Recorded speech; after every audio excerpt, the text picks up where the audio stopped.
Like, ride with me if you ride with me, you can slide with me if you feel like 550 on the 5 sticky, come get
And welcome welcome all to Titan Esports Conqueror League Scouting Grounds. I am your play-by-play caster Melko. Being joined here today on the color cast is gonna be Ozzy. How you doing today, my friend? I'm doing well, of course. Doing a little bit of fill-in. Pretty unusual time for me to be casting, but hello, everyone. Nice to see everyone, and, well, we have some scouting rounds to get to, and we are accompanied by a few known, I guess, Emerald players or Conqueror players. Rezi, Aspect of Noxus, all of these players who've been around for a while. Barolo, but also some new names. So hopefully, well, the new names impress, and the people we know about, well, they don't end, because if you are known and you manage to end, you have much less leeway, I figured out. So, like, don't end your scouting grounds today. Yeah, especially if you're looking to get picked up by any of the teams that are going to be scouting out for tonight, you need to really show your stuff here. Conqueror League, I've noticed, is actually a very competitive league with a lot of the different players. I do recognize a couple of them from, I believe, other leagues that I got the chance to, or at least other divisions that I got to cast as well. Saren, I think, was the name I recognize, and I was like, oh, that's someone I actually remember seeing. And we're gonna just real quick, just to call it out, Team 4 gonna be on the blue side, Team 3 on red side, with the bands of T4 having Ezreal, Nocturne, Malzahar, and then T3 with the bands of Viego, Ornn, Tristana. I like some of these weirder bands. Like, I don't see Ornn or a Viego band very often. And so I definitely, obviously, you're calling out those one tricks. You don't want anybody to be able to get on them. And then Team 4 are going to go ahead and just slam a pretty strong, I would say a pretty strong pick in the bot lane, just to be able to kind of poke the lane out, is going to be the Caitlyn, but the response with the Jhin right after. Well, we have seen a lot of Ashe Seraphine prio. Caitlyn has been doing pretty well into it, so I think it's an interesting way of getting around, like, having to ban Ashe Seraphine. But of course you do offer yourself up to the counter pick in Jhin, although Jhin struggles to win sometimes. So we'll see if he can kind of break the curse that's been happening internationally with this champion. If the champion does get going, right, Jhin can actually do so much damage. But it's super late game at that point, in which Caitlyn will also be doing the same amount of damage. But getting started strong here with a pretty decent front line for Team 4 in the Shen and Wukong. Wukong, one of the best junglers in the game. Can't say he's the best anymore, like we used to, but still definitely incredibly strong, especially with things like the Nocturne taken out. And when you don't really have synergy, I think it's kind of hard to play something like Pantheon, who I think is one of the best junglers, tied with maybe Nocturne. Not having synergy does kind of hurt the jungle pool a little bit in my mind, so I think something like Wukong is pretty easy to follow up with. You don't really have to think too hard. So we'll see what can happen here for Super Ultra Ray on that champ. Yeah, I was going to say, when you pointed out the Pantheon, I immediately had I casted on Monday, the scouting grounds, and Vero was a player who played the Pantheon, and I think he went like 11-0 in the game at some point, and I was just like, oh man, flashbacks to like watching this Pantheon absolutely take over the map. And I do like the fact that it's like even when it gets into the late game, he's still useful. He has that, you know, I could pick someone out, jump on top of them, and then they're just locked down for absolutely forever. At least that's what it feels like if you're an AD carry. So it's just it's one of those champions that we really do like. But I think the Wukong is definitely a really good second pick. But the interesting thing I want to say is a Team 3 call out that they end up going with Scion Neferi in their phase 1. And I'm very curious to see how this Neferi is going to go. Is he going to go mid? Does it still go in the jungle? I haven't seen Neferi very often, but we do like a lot of, I do like a lot of what's coming out of Team 4 right now, with them going with the Kassadin and the Thresh as the as their last 2 picks here versus the Bar. So it's Caitlyn, Thresh into wow, I was gonna say Jard, which is still you know, it's a combination of the two. It works. Yeah, technically. So I mean, it should be pretty interesting to see how Team 3 does in this bot lane. I do think kind of the Caitlyn can stay at least somewhat away from the Bard, so he can't really get like his little free meep autos off, and if he's going to electrocute, he's not gonna be able to get that damage off that he wants to be able to get early game. So I think they have a pretty good counter to that particular lane. But here is something okay, so it's definitely Neferi mid, I believe, because that Lilia has to be going into the jungle, and Lilia to me is an absolute menace. So I really see 2 really different composition identities between these 2 teams, and I'm very curious to see how Team 3 is going to play their like team overall, because it's going to be a lot of basically Scion engage over and over, unless Lilia gets a multiple, you know, member bowling ball and is able to use her ult to put them all to sleep, and then they can, you know, kind of charge in on them. But it doesn't feel like there's the sense of as much engage or agency that T3 can do. It's more like they have to wait for Team 4 to do all the engaging before they can really put the punches back into them in team fights. So this is going to be very interesting to see how these 2 teams are able to combat against one another. I think specifically for Team 3, they're going to really struggle at locking down this Kassadin, who is a very mobile champ thanks to Rift Walk. And, you know, one of the best counters into it is obviously an 80 champ, so on the side lane might be a bit difficult here for Saren because of the Neferi matchup. But I also think, right, specifically for, you know, Team 3, they might struggle to deal with this Kassadin. Like, this Kassadin could be completely unleashed this entire game. We'll have to see if that comes to fruition, because again, I think there's a long road ahead for Saren, thanks to the Neferi matchup. And on top of that, I think, you know, T4 does have some decent engage options, decent engage tools. But for Team 3, they have a lot of pickability, long-range pickability, thanks to the gen. So they don't necessarily need to front to back if necessary. And at the very least, should be easy enough to get this Kassadin slept. In my mind, with the Lilting Lullaby, you know, as long as you are kind of playing around where the Kassadin is going to be, all you have to do is tag him with the Q, and then he's going to go to sleep, and then maybe you can chain some CC off it, would be kind of their best angle here. But T4, with a nice double carry comp supported by a Bruiser as kind of a intermediary carry, I think is looking a bit better in this game. And I would have to actually agree with you. It does feel nice that maybe Team 3 does have some agency, like they do have a little bit of the agency that I said that they were lacking. Like you said, they have a lot of long range pokeability, not just pokeability, but they have a lot of long range potentially kill securing, especially with the Jhin once he gets his level 6 and he can open up the curtains.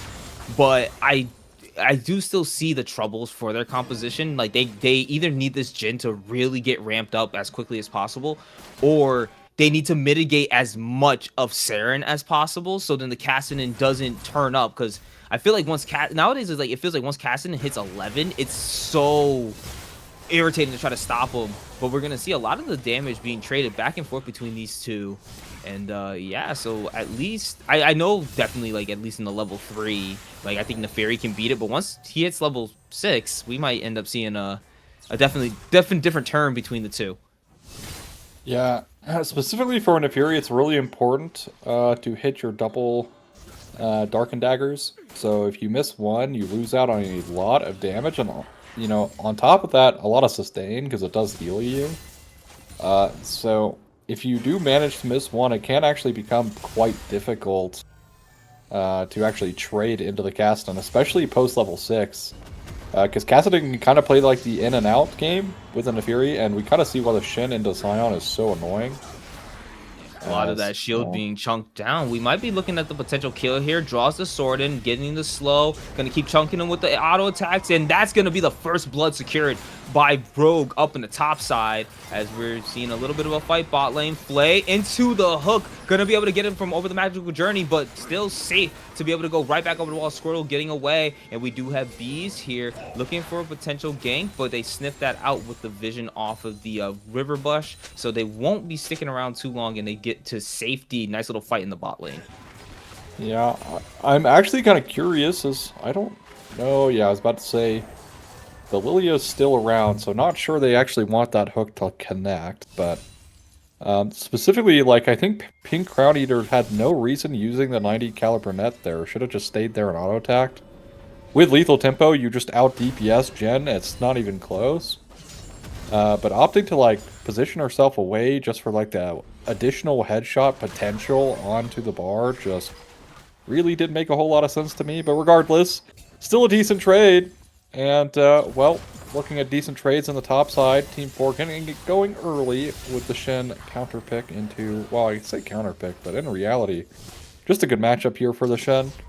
Getting it going early thanks to Aspect of Noxus maybe trading a little bit too heavily into the consistent damage from Shen there. Get a little bit of a fight engaged. Electrocute drops onto Saren, but he's got to be careful. Dark and Blake gonna end up landing. Can he get the second one? I could see them going for another engage here, but here's it is. The bowling ball gonna land as Bees is making his way into the lane. Magical Journey coming over, having a flash. Gonna be able to dodge out as Squirtle the ignite, and it's enough. Squirtle gonna be able to take that kill. Well worth it for the Bard. And Bees now looking into Super Ultra Ray's jungle and gonna start taking away his Raptors as well. Nicely done, Team 3, to get a little bit more, to be a little bit more proactive for themselves in the jungle. I mean, there's also potential trap being laid in the bot lane. They are going to find the Wukong on the map there. They do try to use the lantern. Gonna be able to get him out. Flashes over the wall. Flays away. Super Ultra Way having to continue to walk. The exhaust dropped onto Bees, and they're still looking. Caitlyn walking up, looking for the fight now. They look to turn it around. Here's Jin. Gonna get the fourth shot right on the Super Ultra Ray, but they're still continuing the fight. Barado trying to walk away. Flashes over the wall. Crane Eater left all alone. Takes the lantern, and nicely done to get away. Hasn't had to use the flash once this game with the clutch lanterns from Barolo. Yeah, Barolo, I mean, does save that play a little bit, but it's, again, Team 4 there in the bot side of the map getting heavily punished. Mid gank ends up being successful, and the trap laid by Team 3 very sneakily works out, but I don't necessarily think they can get this Drake. I mean, they are going to do it, but it seems like Team 4 has no will of contesting this, even though I think that's kind of a mistake looking at HP here. I think they definitely had room to punish. At the very least, maybe have picked up a kill on a lot of flashless enemies, but they opt to just give away the Drake.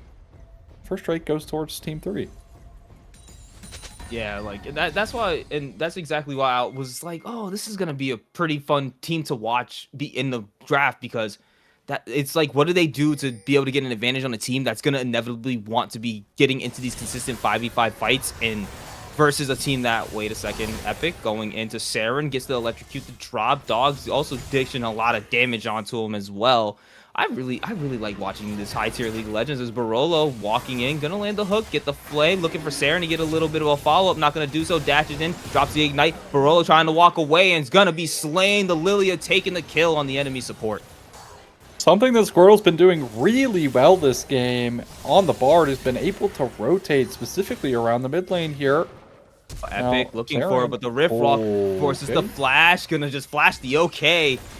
Had to sacrifice your flash for that one. The Sutra Ultra Ray looking for something here. Saren goes in with the Rift Rock, able to silence down Squirtle. Gets the electrocute dropped on him. Is it gonna be a 1v1? Super Ultra Ray though, looking for the Fury as Squirtle's able to get away with the magical journey. Gonna have to bonk him on the head just one time. Super Ultra Ray gonna take out the Bard. And Squirtle though, like you were saying, has been great on the roams, but just stayed a little too long here. Yeah, tried to greed out again with the Ignite there, which I think was barely not up. in time, or Sarah was able to rift walk out of range. Try and greet that kill again, because thanks to the magical journey, could have utilized it exactly how he did, just unfortunately not able to do the damage. Sarah respecting it, and ends up being a kill over to this Wukong, who is sort of behind at this point. Down a bit of CS. They did buff Lilia's clear this patch, which, of course, Lilia also not a stranger to clearing pretty quickly, thanks to her Q.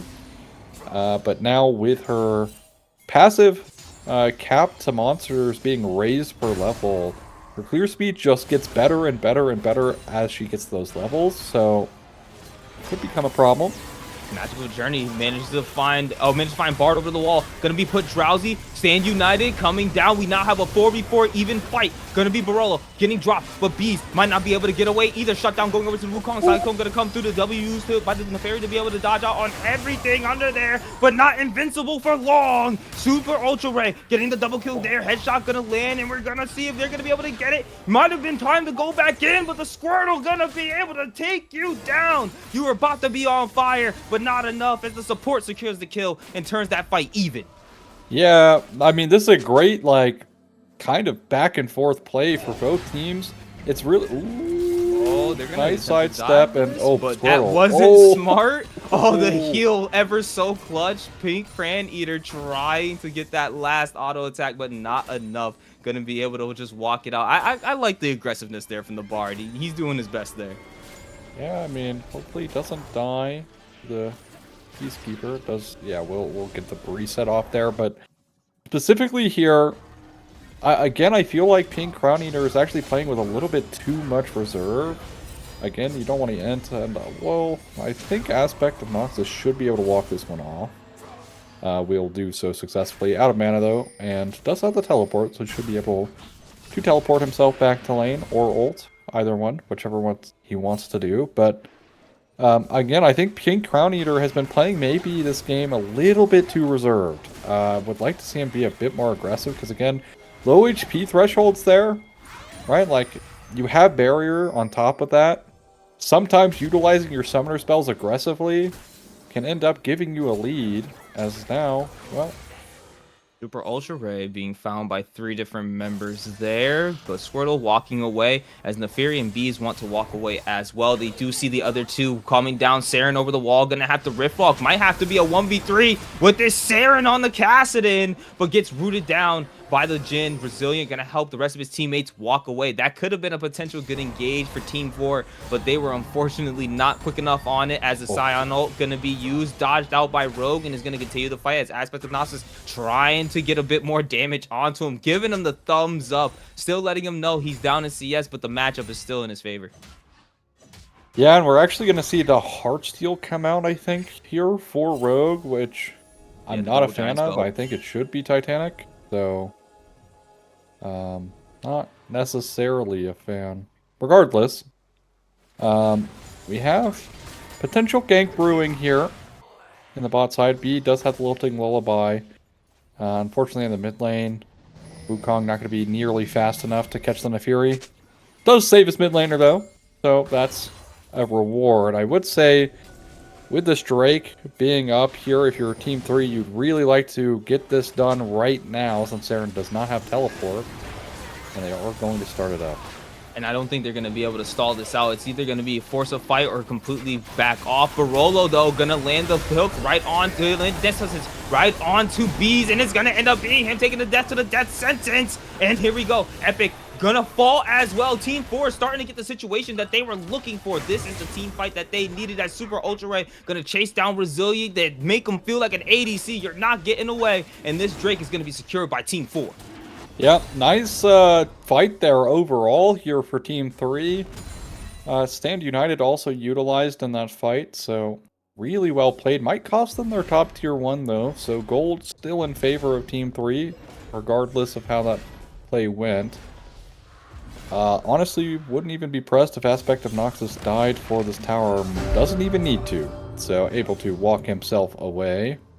Which, more gold in the pocket of T3, but at the same time, Team 4 picking up the Drake, preventing the Drake stacking going on.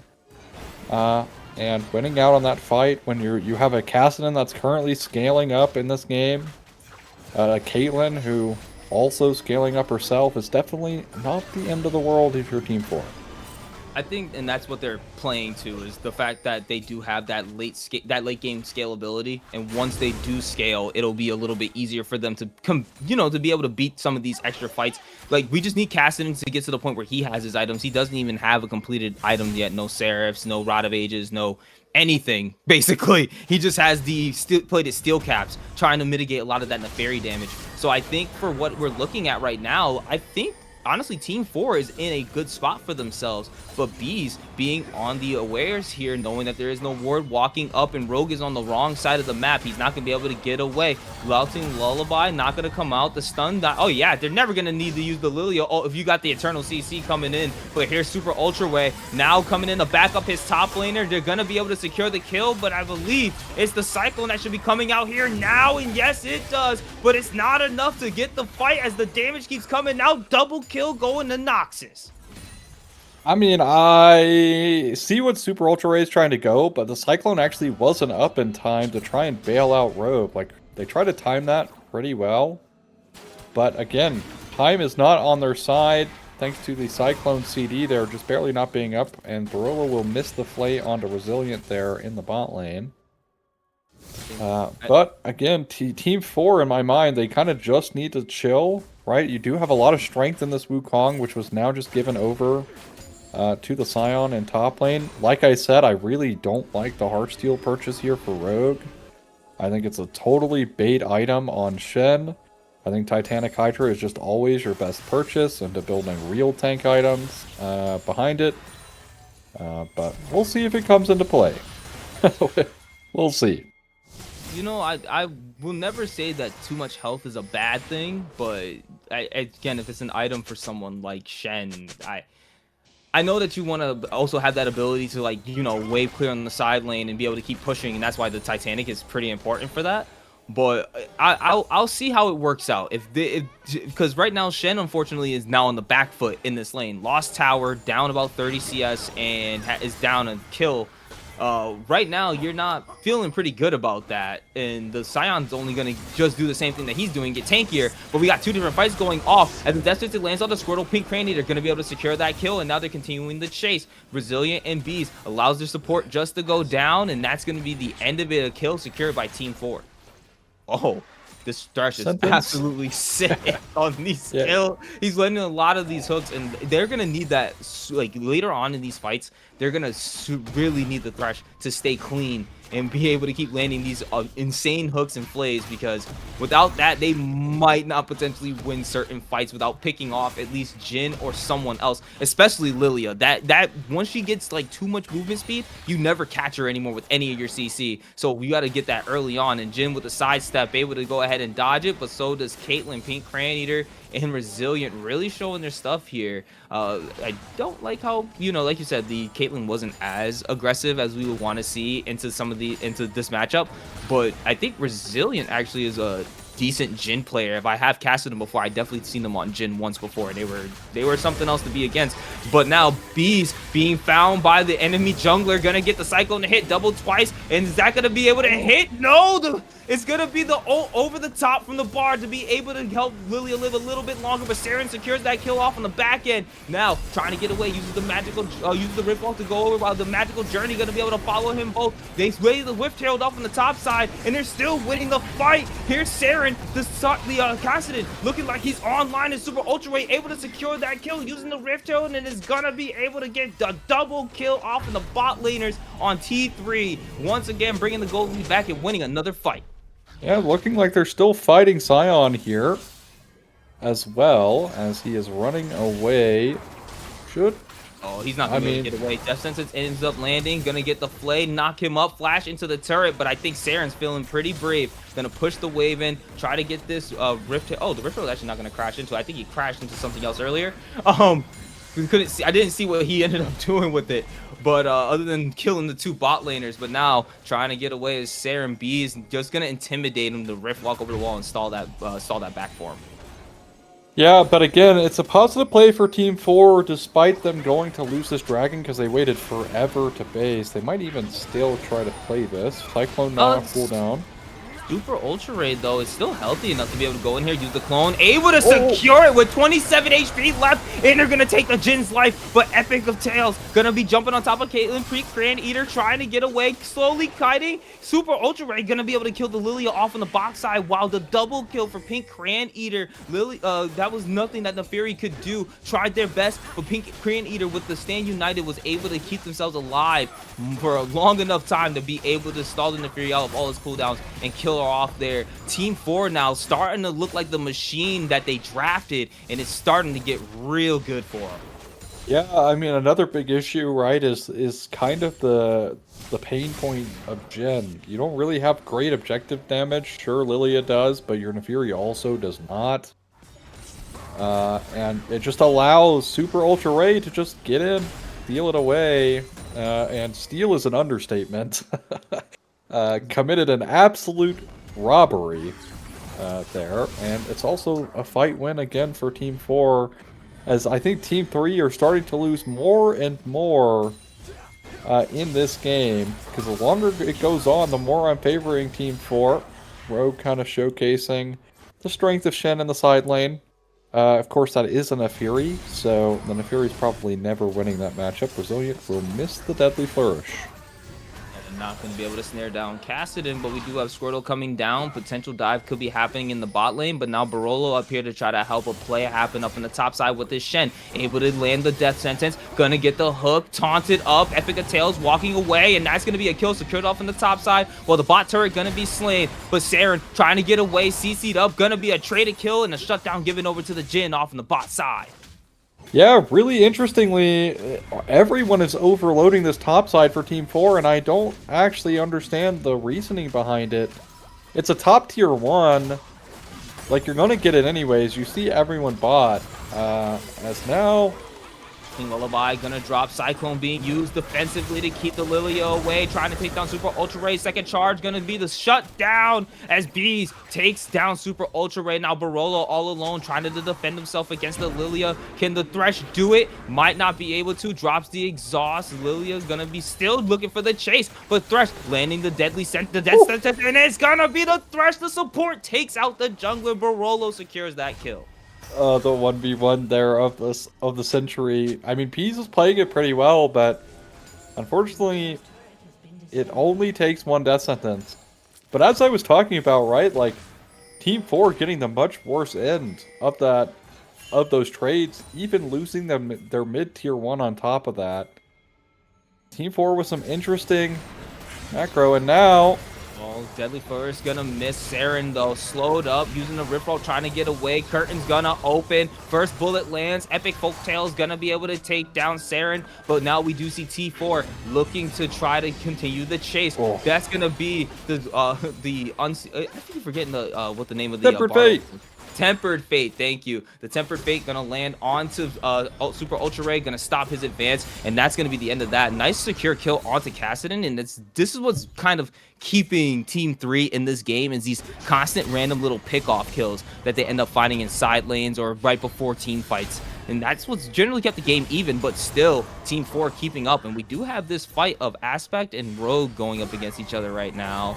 And the Shen, though, it seems like he's not getting the better of the fight, but does dodge the Scion ultimate, but the Deadly First landing there, and now Resilient is here, and he's going to be able to look to help, but Aspect of Nox is able to take him down mostly on his own, and that's going to be the Scion going on a killing spree. I mean, if we look at the CS lead here for Aspect of Noxus, Rogue. Oh, nice flash coming out from Squirtle there to narrowly avoid the death sentence from landing. That would have been a surefire kill, but bot lane tier 2 goes down, and as I mentioned, you know, Rogue not doing that great, but Baron start, Baron bait. Oh, they start this way too late. There is just no world.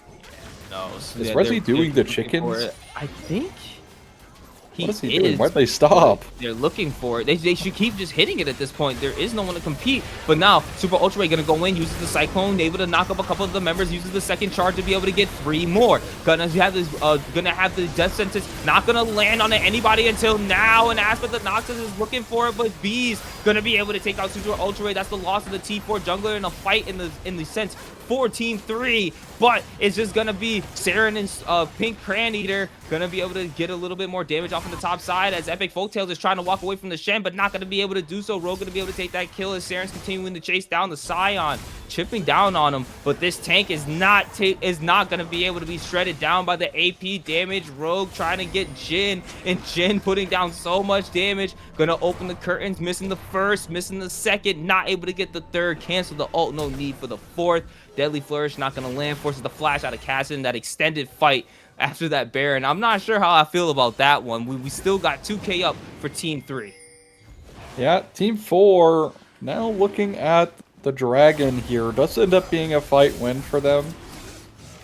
Curiously, thanks to kind of the discombobulation, it's actually Rogue holding up, you know, Epic Folktales and Rezi.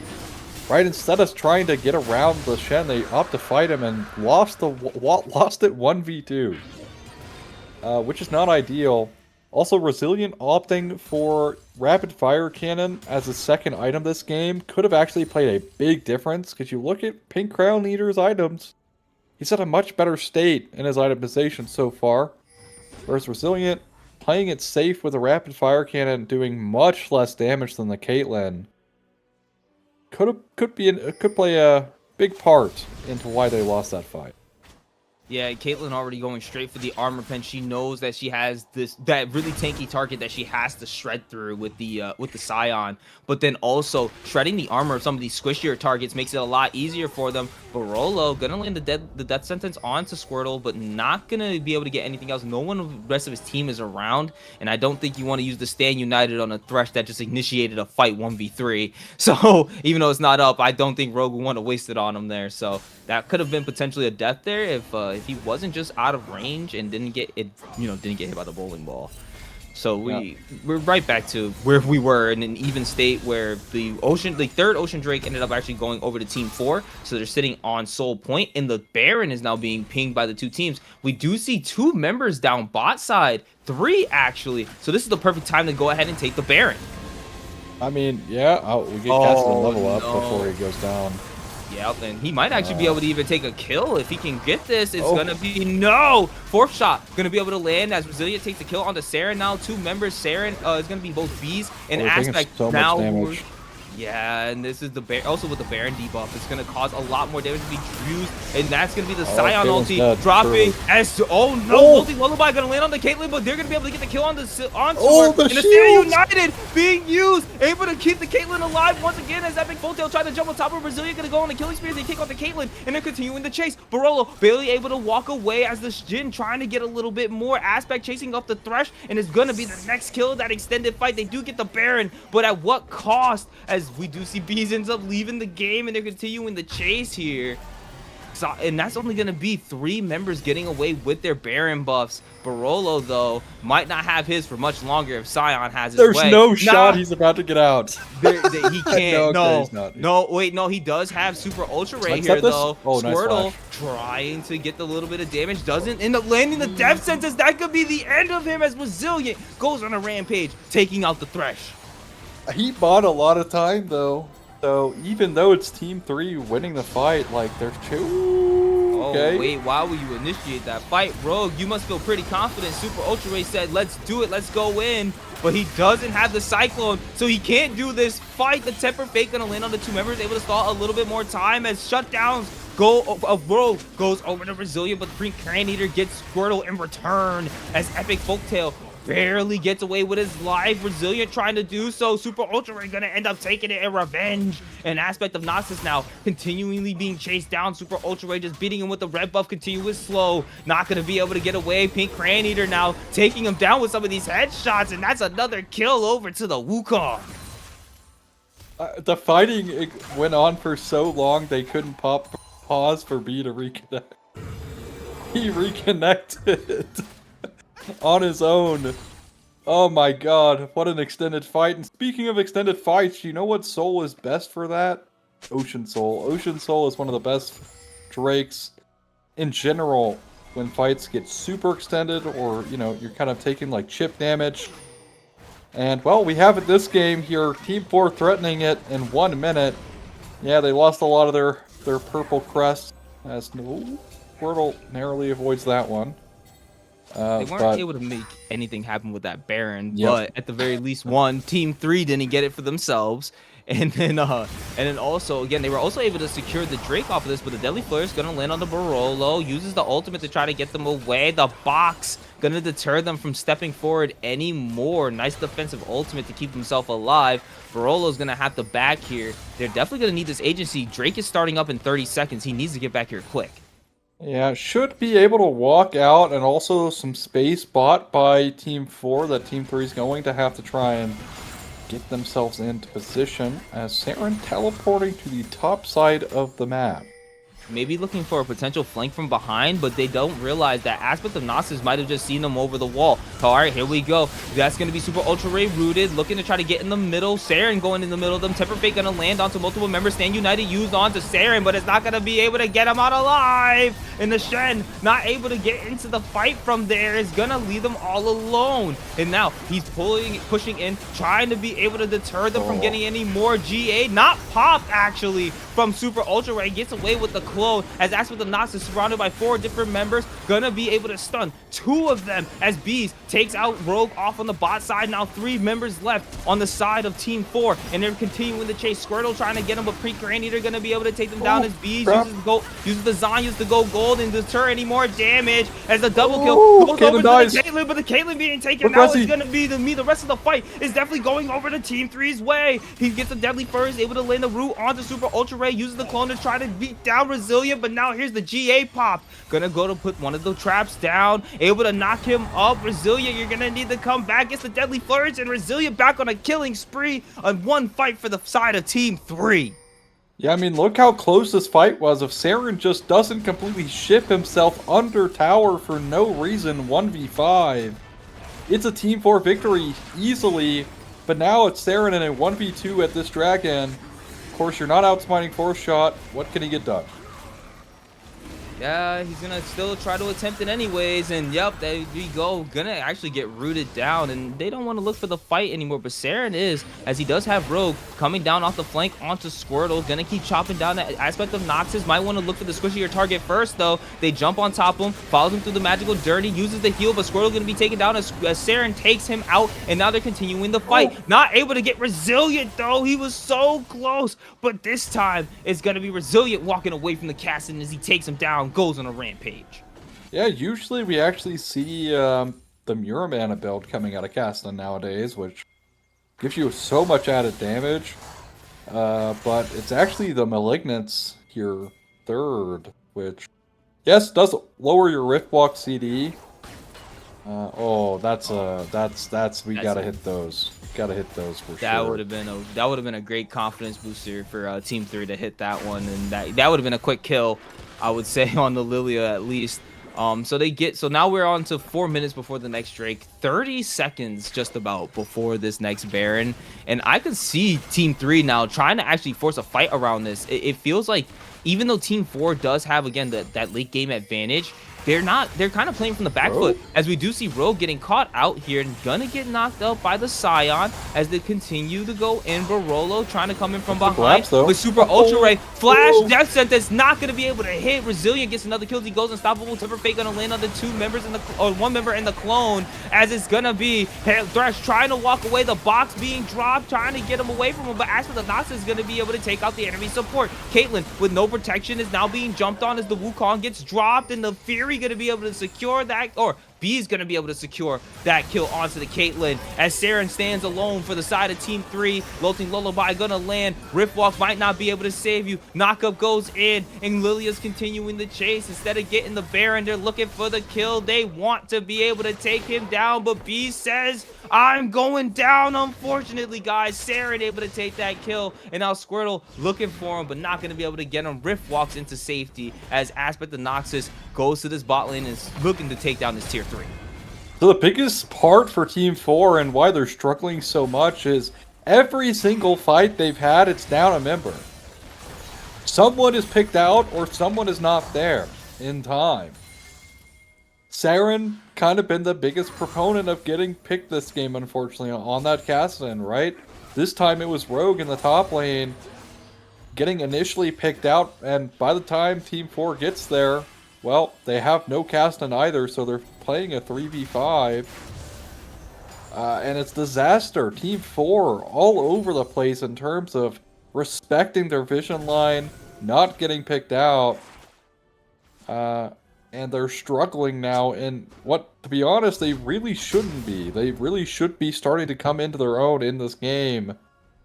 But it's all due in part to some mismanagement of their safety in the side lanes that has cost them big time in this game.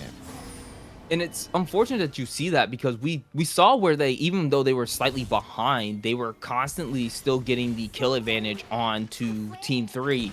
So it felt like as if, like, okay, as long as they're able to keep playing out these team fights and put themselves into the advantageous situations that they, that they want, it would be able to play out. The death sentences that were landing in the early game for this Thresh were actually pretty clean, and it did lead to a couple of secured kills that were absolutely necessary, but now we're not seeing those same ones land as much anymore.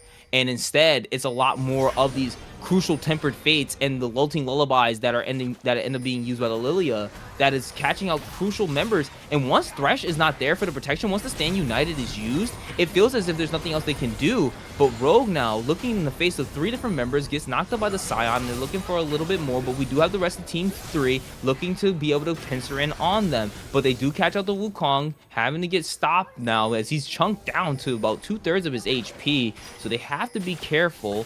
Not going to be able to get the bowling ball, but that's perfectly fine. Is Resilient chunking down this Wukong. He may have the GA, but it might not be enough. Cyclone coming out as Pink Craniator going to be able to take out the Neferi. The box being dropped. Squirtle might be able to drop there as Barolo going to be able to take him out. Second charge of the Cyclone being used there, and they catch out Beast. He's taken down 4 members. All members still alive on the side of Team 3. And as we were talking about the advantages that they needed, they found a team fight. An aspect of Noxus, the sole member left alive on the side of Team 3. Saren, though, believes he can take him on his own. He's continuing to chase him down, and it's looking like at this point 3 seconds to the Drake, and they're gonna secure the soul. Yeah, again, a very elongated fight, which is really going to pay off once they net themselves the soul. Unfortunately, Pink Crown Eater actually does go down to Resilient there. They could have gotten a whole lot more. Aspect of Noxus is never dying to this Kassadin, though, which is very funny to watch Saren try, because Aspect of Noxus is literally healing. Healing the damage, which is absurd. Thanks to the Ocean Soul, though, should be a little bit more favorable for Saren now. And I think now Rogue can actually match the Scion now at this point off in the side lane with this Ocean Soul. It should be able to help them sustain a bit against the Scion, even though he has the Grievous Wounds with the Bramble Vest. Now, Thornmail, because he just upgraded it. Oh, so. There we go. But I will point out, right, I was actually going to give props for Team 3. I think, they've been playing really phenomenally this game. Looking for picks in the side lane has been a very big strength for Team 3. But specifically, right, when it does come down to like a full 5-on-5 team fight, especially when you're so disheveled like that, you're Neferi trying to go in on to, Super Ultra Ray, right, who is playing this Wukong, and you're essentially going in by yourself. Like, it's not a great look, right? It's not going to be easy for you to get that kill. Also, GA was available there and used in that fight for Super Ultra Ray, so even if the Neferi does kill him quickly, the issue is that he has the GA, so he's going to come back and find the value, even if only shortly. Does end up staying alive throughout the entirety of that fight. And them kind of ignoring Pink Crown Eater, who's just chipping away at all their HP. Some faster than others, I won't lie, because, at this point a headshot to basically the Bard is 3/4, if not more. So, well, I am worried here for Team 3. They do need to maybe try and get back to that kind of pick mindset as actually we do see Aspect of Noxus pushing bot lane, as Baron is up right now. Temper Fate gonna land on a pink Cran Eater. He's gonna need to take that Lantern, and he does. Able to get away. So that's a big ultimate right there. Now expended for the Bard. Actually, no, it's going pretty quick. It's actually not that. But the box being dropped. Neferi slowed down. Epic Folktales not going to be able to get away. Super Ultra Ray able to take that kill, but it is traded off to Resilient in that. So the mid laner for the jungler with the Baron up. And they're really looking like they're going to try to take some type of fight there for themselves on the side of Team 3. Or actually just let the Scion continue to push. Never mind. Yeah, so it is initially Team 4's. Now Pink Crown Eater isn't out. Yep, he's not going to be able to get away this time. Resilient, able to get that 4-shot, lands onto Pink Cran Eater, and Barolo now trying to get away. Might be the second kill taken, but the exhaust being dropped on the bees, able to get him away. Now, the attempting to fight as Saren goes into killing spree, able to take out the Lilia right there. And the Deadly Flourish not going to be able to land. Or, sorry, that was the curtains open. I couldn't tell. I didn't see the animation go off for it. But Resilient able to at least get the Thresh off the back end as he goes on a killing spree, and they're tearing into the base as the bot inhib gets taken. Rogue now trying to fight off 2v1 in the bot lane. Has to continue to defend their base as we do see the mid tier 3 now being taken. Inhib might get taken as well, but Super Ultra Ray here to be able to help defend and go against the fight as Resilient is just sticking around. Doesn't take the magical journey with his Bard, but Saren coming from the flank, gonna be able to find him and might be able to take him down this time. The Maul Shield and the Temper Fate to be able to save him. Resilient gets away again. But again, what I've been so critical of, Team 4 is fighting when they're, even. I mean, in that scenario, right? Like they traded 1-for-1, but it's so much more favorable for Team 3, especially when Saren doesn't have like the best angle in, or just isn't there, right? Saren, a big proponent of getting into this backline and disrupting it, right? Like this Jhin is going completely untouched in majority of these fights. So, like I said, Jhin might not be doing a lot of consistent damage, not a lot of crazy things until super late game. Well, we're there, right? We're 40 minutes in, he's full build. And there's been no answer whatsoever coming out from Team 4 towards this in a while. Outside of the one fight where he overplayed for Pink Crown Eater, which actually ended up netting them less of a loss. So, definitely not the end of the world there in terms of a trade, but Saren... Look, he's just not able to get through at all. I don't like seeing Saren having to be the one to constantly meet the Scion. I'd rather just that be Shen duty at this point. Like, he should be the only person meeting up with this Scion right now. At this point, it's negative damage that you're doing to Noxus. You need to just back off Saren and just let Shen handle it. But Shen now wanted to actively be here for the fight as the play lands on the 3 different members. Gonna be Barolo, definitely dead. But the Temper Fate might be the thing that saves him. As Pink Cran Eater finds Squirtle off to the side. Cyclone gonna be used. Pink Cran Eater now gonna be able to take that kill. That's one found. That's the enemy support. Epic Folktales now trying to flip over the wall, be able to get away. But Pink Cran Eater looking for the chase. And is that gonna be enough? Yes, it is. The ultimate able to take them out, and that's 2 kills over to the Caitlyn. Yeah, it was initially Squirtle getting caught out, or like getting picked out early. Rogue will miss the taunt. Missed the taunt, but as long as they can keep him off the Baron, that should be just fine. Blue team gonna be able to secure it with the help of the Caitlyn headshot as Rogue goes in on the 2 members, but looking to be in the wrong place at the wrong time. Now trying to get away. Deadly Flare is gonna be able to land. Redemption being dropped down, not gonna be enough time. Caitlyn damage. The bees not gonna be able to get away from the Caitlyn here as he drops the little last bit of damage, and that's Pink Cran Eater going on a killing spree. Scion now going to teleport, looking to try to get this Caitlyn. Flash, she's dead. Damage from the Jhin. But that's going to be a shutdown going over to Resilient, but his GA now being popped, going to be popped as well by Aspect of Noxus, hits the clone instead. And yeah, this is what happens when you just let that Jhin go untouched. Yeah, I mean, they tried. They tried so hard, in fact, maybe overplayed it. Now, Elder spawned in here. It's anybody's game, right? This Ocean Soul, able to do a little bit of work, but when people are dying in 2 or 3 hits, it's been rough. Barolo needs to avoid getting picked out right now. Same with Saren, because if he dies, this is free Elder. Yep, Temper Fate gonna end up missing, but now he's surrounded by 3 different members, and Resilient does do a lot of damage. Cyclone being used, going golden to avoid a little bit more damage. Barolo gonna be able to take out the enemy mid laner, pulling in Aspect of Noxus, keeping him away from the rest of the members, as Resilient is still just dropping all this damage.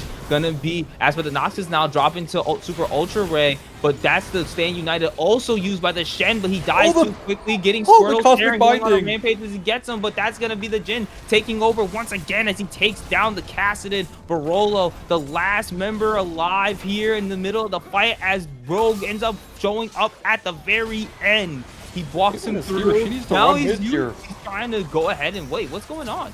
I can't even tell. I'm sorry. I just completely lost track of what was going on. Rogue trying to get the last 3 members off on the backside as Bees is just chasing down Barolo. Rogue stalling just long enough as Caitlyn is going to show up, and they're pulling it to the wrong side of the map. Rogue, is he going to be able to live? Yes, he does. And Caitlyn is now here. Should be able to chase down Resilient. Not going to be able to get him down, though. But looking to... Why are you taunting? As Aspect of Gnosis is looking right in their face. Caitlyn dropping a lot of damage, though. The Thormail meaning nothing to her, but Bees is looking to secure this Drake, but we see the TP coming in, and it's not close enough. The Lily thinking they can take it on their own, but this could be the great equalizer. 3 members are looking to drop in on her. Bees now being forced away by the 3 members of Team 3 as she's trying to just do anything that she can, but the Lilia is only a Lilia. The death sentence gonna be able to land. Box play using the Zonya is gonna only stall your inevitable demise. Pink Grandeater gonna be able to secure that kill, and this is where the fights that they want as they get the Elder and potentially can end the game off of this last fight. Chasing down Super Ultra Ray, looking for Aspect of Noxus as he has such a high threshold for when he can be executed by the Elder. If Caitlyn was there, that could have been it, but the Elder now secured by Team 4. Malco, what the hell is this game? Like, I completely lost track. I'm not even gonna lie to you. We are playing like volleyball, just tossing the ball back and forth over the net here. As now, Rogue curtains. Rogue getting tagged by 2 bullets. That's going to be 3. Here's number 4. Not enough to take him down. The Collector not existent, so he can't get that little execute on the kill. But the execute going to come from Pink Grandeater as the Elder takes out the Scion. That's the beefiest member on the side of Team 3 now down, and they can just escort these minions in. Thankfully, they should be able to get this tower. Fingers crossed. Oh my Temper Fate coming down, though, stopping the Caitlyn damage, but it will still not be enough. That's just a little cooldown to them as they take down the mid inhib in the mid tower, and they're looking to go bot lane next. Oh my god, this game is like, it's just always back and forth, back and forth. Elder picked up here for Team 4, but they really aren't utilizing it at all. Basically, they get the Scion kill, but they're taking their resets right now. I would think with Scion down, this is your best chance to end. But too scared of throwing the game in their base. Pink Crown Eater does get rooted up, but thankfully, well, his team helping him out there in case a curtain call was to come, but it's not off cooldown just yet. Although Super Ultra Ray did not know that, and now Saren does find the Nefiri mid, and unfortunately, one thing in this game is, well, the Nefiri has fallen off. So she is basically there to be a little bit of an annoyance, maybe find a kill onto this Caitlyn, if the Caitlyn is alone. But outside of that, you're really not getting that much value. It's on the shoulders of Resilient and Bees here. I think Aspect of Noxus has also kind of been a thorn in the side of Team 4 because of just how tanky he is on the Scion comparatively to Rogue, who I feel like has been struggling this game. Saren, Rick walks away. I was gonna say, I like how Barolo put the lantern down for him, but it's like, you know, Cassidon can just jump over the wall, right? Basically, just a little boop, little blink. And I was just like, oh, that was nice of him, though. That's how you know he's a good support. He knows to use the lantern when it's needed. As we're gonna get the fight off in the top lane, they want to take this tower. The box being used as Bees gets deleted off the map. I didn't even see where he went. He was there as quickly as he was gone. And it's gonna be Epic Folktale falling to the Caitlyn. The minor nuisance is now not even an annoyance to her as the assassin can't get in. And they're continuing to chase down Aspect of Noxus, looking like the next member is gonna drop as Saren is taking down the low HP, but they're chasing him down as Pink Craniator going on a rampage, taking out Squirtle over in the top side. GA going to be activated from the Jin. Jin now being dropped to the Caitlyn once again. This is the late game team fight that they absolutely needed to win it all. And they're going to drop the towers, drop the Nexus. Team 4 able to secure the kill off of a dicey game. It was not pretty at all. There were No. so many moments, so many head scratch moments from Team 4, but they get it done when it was most critical. In fact, they let their Elder like fall off and then decided to siege, saying, man, we're gonna prove we earned this game. We don't need the Elder. Honestly, they get the Elder and they're just like, nah, we're not gonna use this. We'll kill Scion once, let him respawn, and then go siege in a 5v5 and prove that we're the better team. You know and what? they end up getting it done. I'm gonna say I like it when they just want to show their guns like that. Don't even leave, just leave everything out on the table. Just say like, hey, we don't necessarily need this Elder to beat you, and it clearly showed that they didn't necessarily need it. But it's one of those things that makes an enemy team, once you get it, kind of play a little bit more scared. Like, you're like, if we make one wrong move and they are able to just delete any of our carries, or they do any, like, we're basically screwed just because we have effectively like a 10% less HP bar to work with. So that's basically another resource that's taken away from Team 2. And once they did get the Elder, it was a constant threat of, hey, we know that they're better than us in the 5v5 fight. The moment they get something, and it's over. So at that point, they eventually finally clicked back in, because they were looking good at first, and then all of a sudden everything fell off, and it's like, okay, get the wheels turning back in the game. And once Team 4 was able to do that, it ultimately led to them being, able to win the game. But it was just, they did not look as clean as it should have. But it ultimately worked out for them. It ultimately worked out. Yeah, it did work out. And again, of course, it is really hard. Don't get me wrong. It is really hard when you are in tryouts to mesh with your team, right? Have this energy, make the smartest choice about macro, because everyone has different ideas, and everyone's focused on not looking bad in their tryouts. So it can be difficult. And you actually look resilient, 97, almost 98,000 damage here on the gen, even outdoing Pink Crown Eater, who excellent performance.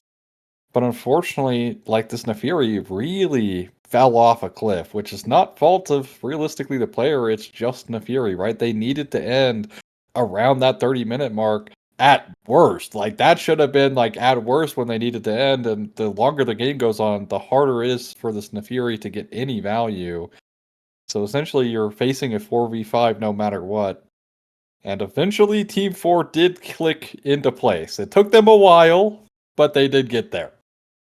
And I'm sure they're grateful to get there. I'm sure they were sitting there stressed out, just as kind of like, I could feel the stress from here, like as if they were trying to, like, it's like, oh man, what do we do, like, how are we just losing this game?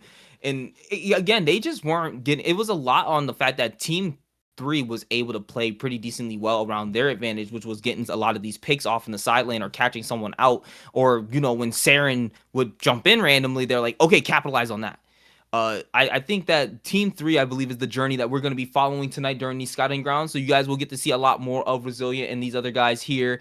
I would like to really see them be able to turn it around. Maybe they'll be able to make the next 2 games for themselves a little bit better. But in order for us to find out, we're going to have to get into game 2. So right after this break, you should be joining us right back on the cast. Don't go nowhere.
slide with me if you feel like 550 on the 5 sticky, come get high with me, that's a deal, right? Ride with me if you ride with me, you can slide with me if you feel like 550 on the 5 sticky, come get high with me, that's a deal, right? That's a deal, right? That's a bet, right? That's a bet, right? That's a deal, right? That's a deal, right? That's a bet, right? That's a deal, right? That's a deal, right? That's a bet, right? That's a deal, right? That's a deal, right? Ayy, coming down like precipitation. I ain't never met a limitation. Hate plotting my elimination. Gotta go to Google for the information. I'm a superstar, so I gotta shine. Top dollar be the bottom line. Bottom feeding niggas out of line. Turn your heart rate to a dotted line. Yeah, my zodiac probably dollar sign. Got the energy to win it, my nigga, I'm feeling great. Got a day with destiny, focusing on my fate. I don't give a fuck what you rapping, you been a fake. I'm everything that they ain't, it can't be, it won't be. Wanna see me fall, I can't go, I won't leave. Coming from the block with plain clothes and police. Straight up to the top with bankrolls and rollies. Ride with me if you ride with me, you can slide with me if you feel like 550 on the 5 sticky, come get high with me, that's a deal, right? Ride with me if you ride with me, you can slide with me if you feel like 550 on the 5 sticky, come get high with me, that's a deal, right? That's a deal, right? That's a bet, right? That's a bet, right? That's a deal, right? That's a deal, right? That's a bet, right? That's a deal, right? That's a deal, right? That's a bet, right? That's a deal, right? That's a deal, right? Ayy, 12 can't really stop shit, so I'm still pushing like a mosh pit. Ice dripping, think I'm hot shit. In a yellow bucket with the mop stick. I've been jugging jams like wholesale. Everything must go sell. Hitting bitches with the old well. Need 100 million on the low scale. On my worst night, I'm the best nigga. Wouldn't mess with you, couldn't cap to him. Homie spotted me like 700, brought 1100 right back to him. If I can't do it, then it ain't real. I just make dollars, I don't make deals. I've been going hard in the paint, still blowing kush clouds till I can't feel like. Ride with me if you ride with me, you can slide with me if you feel like 550 on the 5 sticky, come get high with me, that's a deal, right? Ride with me if you ride with me, you can slide with me if you feel like 550 on the 5 sticky, come get high with me, that's a deal, right? That's a deal, right? That's a bet, right? That's a bet, right? That's a deal, right? That's a deal, right? That's a bet, right? That's a deal, right? That's a deal, right? That's a bet, right? That's a deal, right? That's a deal, right?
And welcome back to Titan Conqueror League Scouting Grounds as we are jumping into the draft for Game 2, where we are following this today is the journey of Team 3, and they're going now against Team 1. As we saw in that last game, Team 3 looked like they had the potential to win the game, the potential to close it out. But unfortunately, it was the late game capability of Team 4 that was able to bring them over the edge and win them the game overall in that Game 1. Now, Team 3 really looking to tighten up a little bit and hopefully be able to get a victory here for the night and at least even up the record before they go into Game 3. Well, something I want to see specifically, I talk about this a lot when I cast certain tryouts, is like, yes, you're in tryouts, so you should show your best, but you also should show multiple varieties, right? I think that's really important for teams that are scouting for players. They want to see you have different styles so you can mesh with certain different players, right? Because you end up landing on, a really great early game look as a team across the board when, you're picked up. Then you can kind of slot in if you show some early game style champs. So it's going to be a first pick Zach, which bit spicy. Haven't seen this champ in a while. Haven't even seen him this season yet. So this will be my first foray. But technically flexible in the top lane, although that meta has since died down for a long time. So now it's going there. I think B's, well, maybe giving us a bit of a different look. We had the carry style in the Lilia last game. And with that Zach, well, hey, get a tank look. And, well, scaling for Team 1 coming through with that Smolder. Diana, though, should give him some much-needed mid-game strength as kind of a bridge for the Smolder until he starts, training up on his training arc. Yeah, and people who know me from Titans Olympus, I am a Smolder hater. I never really liked this champion. I feel like it just, every time I see it, it doesn't do what it's supposed to. Even though the one time I said that, I immediately cast a curse to myself and the person absolutely popped off on Smolder. So, reckoning you might be getting a somewhat of a buff from the caster right now, because I'm gonna be just like, nah, I don't like Smolder. But once it does hit that 225 stack, it feels like, oh yeah, they have a mini Elder Drake, and it feels like for some reason all of a sudden it's like 225 pentakill for Smolder. So if they can really get to the 225 around the 20 to 25 minute mark, they should at least be able to secure this game for themselves.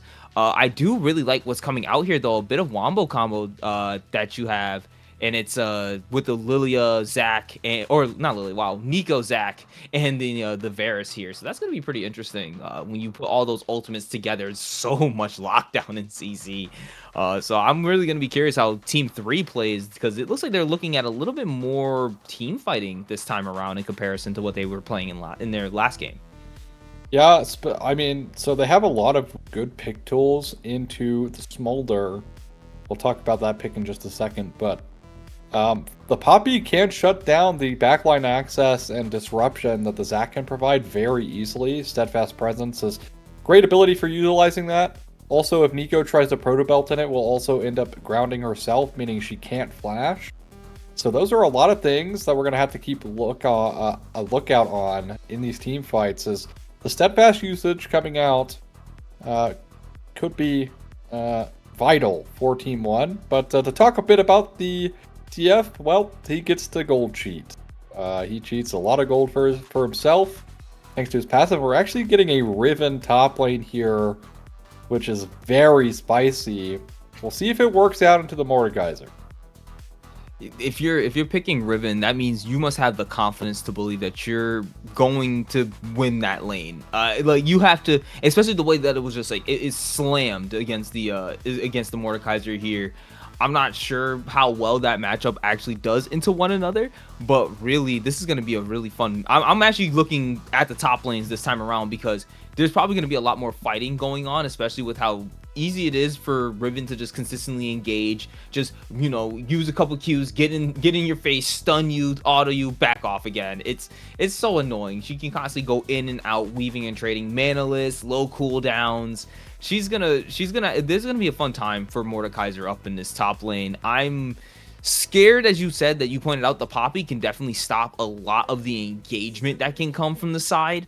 of from the side of team 3. So team 1 definitely, this is definitely going to be a different type of game that we're going to see here. I don't really see either win condition for both of these teams, but I do see where it could definitely become awry for either one, where either Smolder doesn't get enough stacks quick enough and he just starts basically kind of, you know, falling behind, or is going to be like maybe this TF is going to be on team 1 side and like every ult he has, he's on cooldown trying to find some kind of, you know, gold card flank and try to catch some laners off guard. So this is going to be very interesting to see how both of these teams play this out.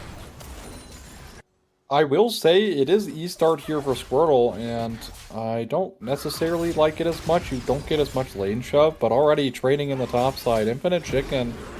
Oh, this is the level 1 fight. Does have the ignite though as the exhaust comes down. Infinite Chicken not going to be able to get away. Flashes from both, but is he going to be able to get it? One more auto and first blood aspect of Noxus takes down the Riven up at the top side. And as the Riven, that's not what you want to see. I mean, you're a scaling champ playing into a stat check champ. I cannot fathom trying to 1v1 him level 1. Like, Riven is best on a level 3 power spike, or even a level 2 power spike, but going in for level 1 against Exhaust specifically as well, it's just not a smart decision from Infinite Chicken. And, well, something for Mordekaiser that's really important is to get going so we can stat check you, and with first blood just like that, right at like minute 1, off to an excellent start here, but a horrible start if you're a Team 1 fan. Yeah, and especially for this Riven at the moment now, already just trying to combat against the Mordekaiser. As we saw in that trade, she wasn't able to get any farm whatsoever. So she came back into the lane with 0 farm, so she missed out on quite a bit.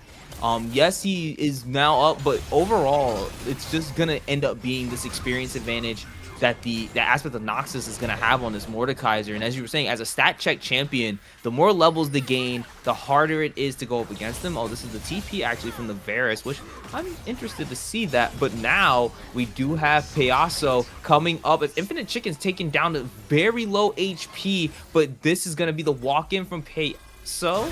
Oh, I'm not actually think things are frozen for me. It's not. Don't worry. It'll catch up. It'll catch up. Don't worry. You know, don't worry. This is a small indie company, guys. We're good. And we end up missing out on a 1v1 as V-Rain gets taken down by Epic Folktale on the Xerath.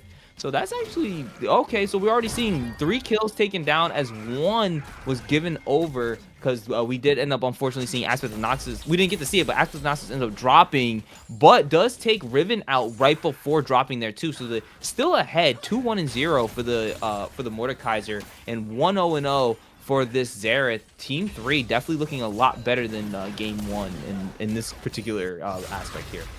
I mean, I'll also say, right, like, considering where the wave state was before, you know, it kind of froze on us there, it meant another wave loss here for Infinite Chicken, but you see how well Infinite Chicken can trade now that he has abilities? Crazy how that works when your champion is so ability reliant. But you're looking down the face of a very fed Mordekaiser, and while yes, you got the better of a trade, it's refillable pot here, he's going to be able to heal some of that HP back. Gonna hit level 6 before you will, so you need to be very careful. Ignite almost back here, though, for Infinite Chicken. Infinite Chicken might look to do the next engage as soon as the Ignite is up, which could be smart, especially once the wave is down. Won't be taking all that minion damage. Level 5 Ignites, goes in. The shield able to do just enough to be able to save him, and gonna walk away. And that's a Mordekaiser gonna be there. But here's Squirtle making the minion gank in the mid lane. EQ stuns him down, and that's going to be another kill given over to Epic Folktales. Yeah, and Brang falling really far behind now as Aspect of Noxus weathers the storm against the Ignite. Has Exhaust coming back up shortly, should take his reset soon enough. Actually going to pop the W for the healing, so trying to stick around. We'll see if it pays off here for him. Again, Exhaust coming back very, very, very shortly. Might be able to bait Infinite Chicken in, as now ganking the bot side. But Resilient being found by Jellybean Jeff, not going to be able to get him down, but the Diana forcing the flash out of Squirtle. and that's at least a 1 summoner spell from that gank that they get. So you now have a 1 less engaged tool from the side of Team 3, but the Drake still going over in their favor currently, but that might just change if they decide to look up. Yeah, let's see. They find Squirtle. Squirtle using the clone, trying to get away, gonna be able to snare them down and keep Drake is walking here. away, but they go, and it's gonna be taking down. It's gonna be the TF taking him down and use the ultimate down to the bot lane. Infinite Chicken might be able to get this 1v1, not gonna be able to do so. Aspect Nox is gonna be able to take him down, and they're looking for another member, as we do see. There's just Resilient surrounded by 3 different people from the side of T1. But here is Epic Folktale now finding another member at level 6. And Resilient barely gets it with the piercing arrow, able to take down Reckoning. And that's going to be the Smolder not getting away with their life. That little extra bit of Q damage was just enough to help them out with that kill. Yeah, I mean, a bit disrespectful from Team 1, I feel, after having a really solid play bot lane. Hardcore overforcing there for no gain. In this top side, it's the Mordekaiser getting farther and farther and farther ahead as working towards his first item now. But it's an excellent roam, actually, with Fraying coming down. Finding the gold card onto Resilient there. They pick off Squirtle as well. Yes, they get the Drake on Team 3, but definitely not the end-all, be-all here for Team 1. They do find some things of their own. All right, good play, but sadly, not as good as they could have made it, for sure. As Epic Folktales is now 3-0, you know, with that assist, and Rezi 1-0-1. So keep an eye on how the kill lead here for Team 3 starts to pan out. That's a lot of damage onto Reckoning. Managed to get the the ultimate to land. 1 more prison arrow, but the flat flap gonna give him enough movement speed to be able to dodge out. That was almost the Smolder's life taken once again. Could have been very close there. Because Reckoning would have lost this entire wave if he went down, which would have been brutal. Of course, double ranged means stacking is actually harder for you. Overall, because you don't get as many free stacks on champions, meaning you are reliant. In fact, he overstays here a little bit and loses the wave nonetheless. So great play from Team 3's bot lane as Reckoning forced off of the tower. We'll be the Essence Reaver build here. These, though, walking right into the brush, does see them there. Gonna have to use the ult to try to get away, and is able to do so, but that was kind of a needless walk up. And right now, you're building AP, so you're not tanky at all on this stack. So you got to be a little bit more careful and conscious. Doesn't get the stun, able to land the mace on top of Infinite Chickens. I would hate to be the Riven in this matchup right now. Oh, Xerath over the top, trying to get Picasso. Gonna be able to get another one of the Void Grubs, not before being taken down by Aspect of Noxus. Yes, you get 2 Void Grubs, but at the cost of your life and giving at least one of them over to the side of Team 3. Yeah, nice collapse from Team 3, and we also kind of see that Grubs kind of fallen off the wayside in terms of being super impactful. Jellybean will find Rezi. It might be able to get quite a bit of damage on the Rezi, but now he uses the ultimate, traps him down, gets the slow, forces the flash out of the Poppy. Resilient is continuing the chase along with the Nico, trying to get them down. Not going to be able to find them there as Mom comes over the top, but not a lot of damage from Reckoning, as all he does have is the shield.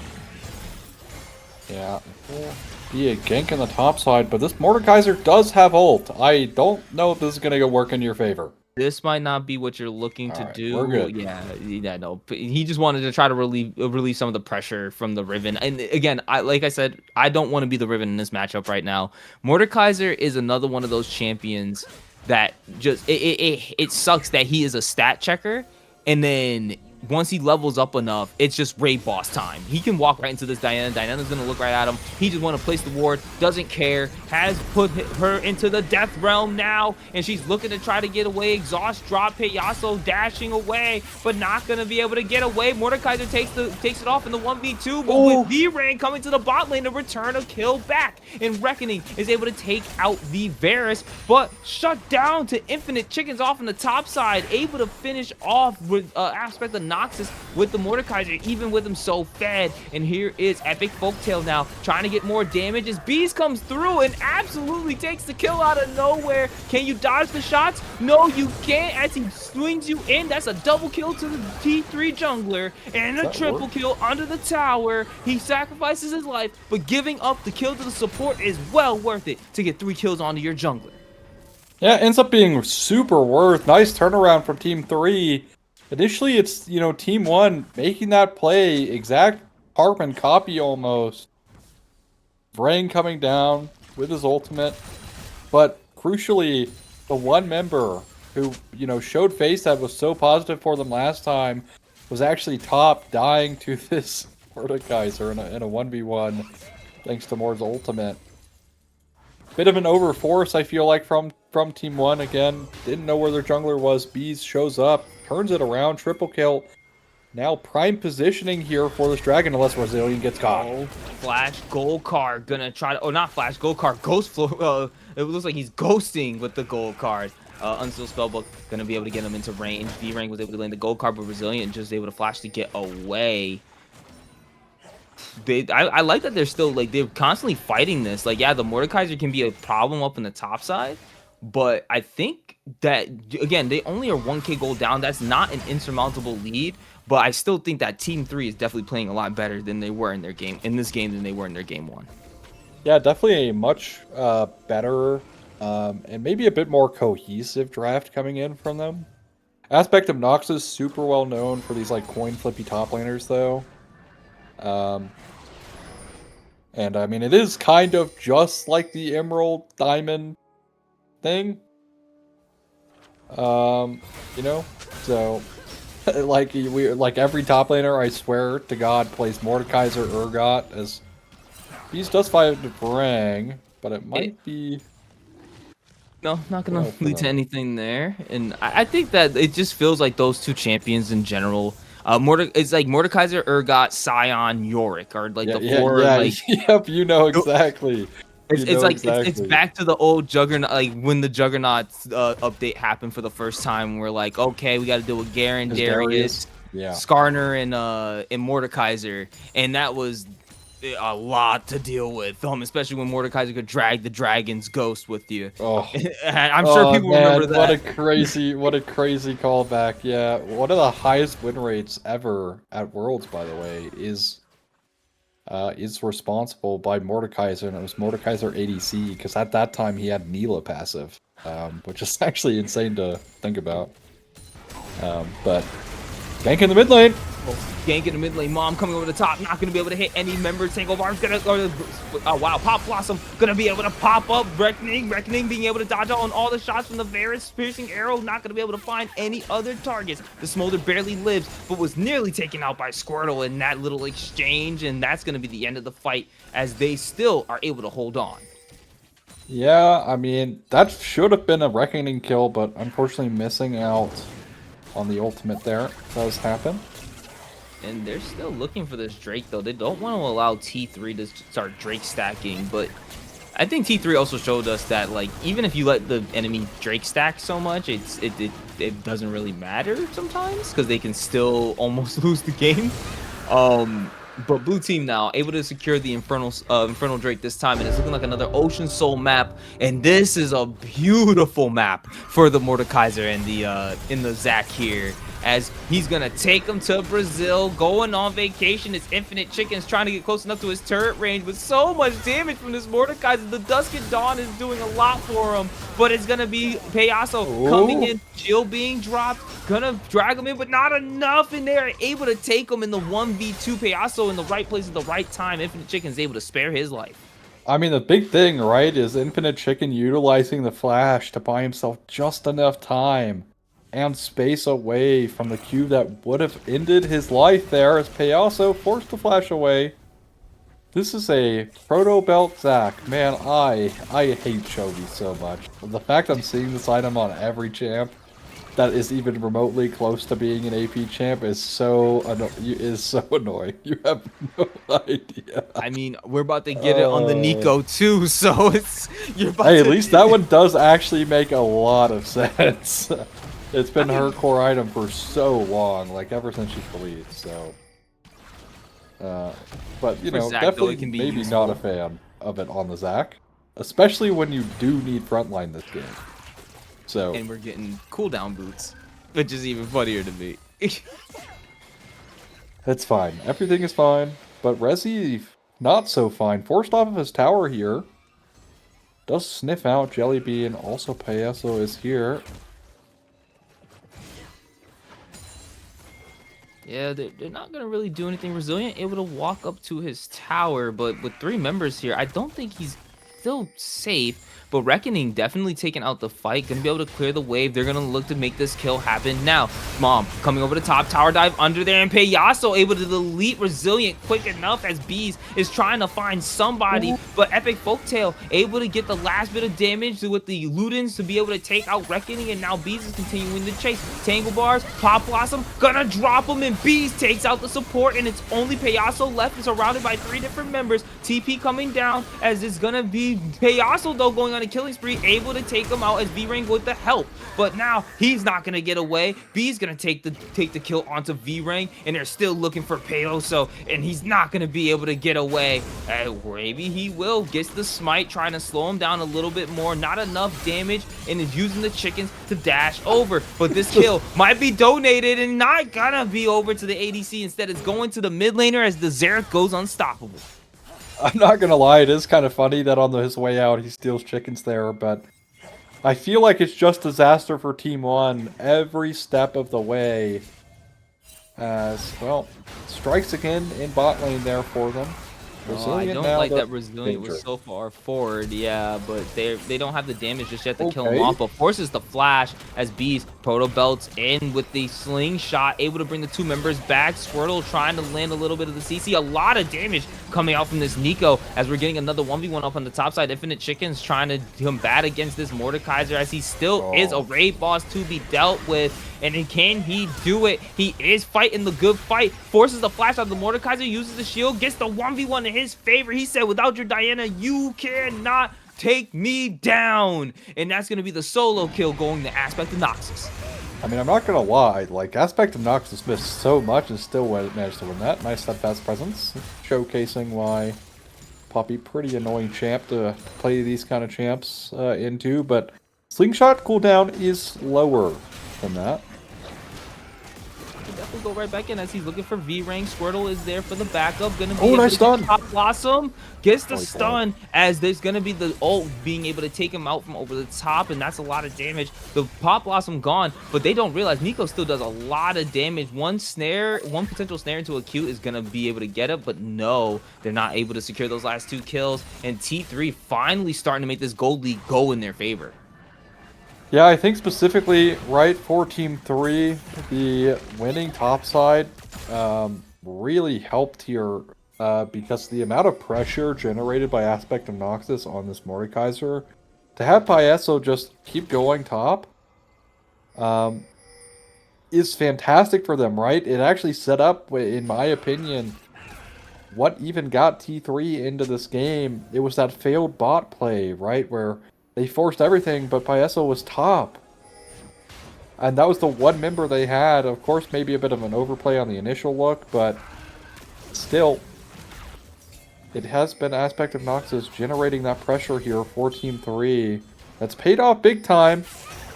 But now we are going to get a 5v5.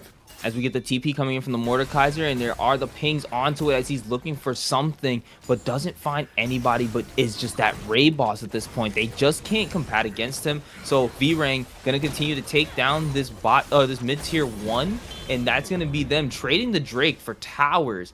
But I can see the rest of the team there. Zac probably could take this on their own, and the rest are gonna flank in on them. They really want to try to take this tower, but they're going to try to escape through the pit or through the Baron towards the Baron pit, and that's gonna be Blast Cone knocking them back. Pop Blossom gonna land onto the Poppy, and Resilient gonna take that kill. His mom gets called over. V-Ring looking like the next target to go after it, and the Infinite Chickens is gonna be able to find Squirtle on the backside as they get pulled in. Payoso taking out Resilient, and now this fight is all on the Mordekaiser's backs as Bees and Epic Folktales are looking to run away, but Agent of Noxus not able to kill off Infinite Chicken fast enough and is now surrounded by 4 members of T1, and they're going to be able to take him down. The shield coming out, the Equip shield going to be able to stay, and Reckoning going to be able to take out Aspect of Noxus, and they're just trying to look for anything else.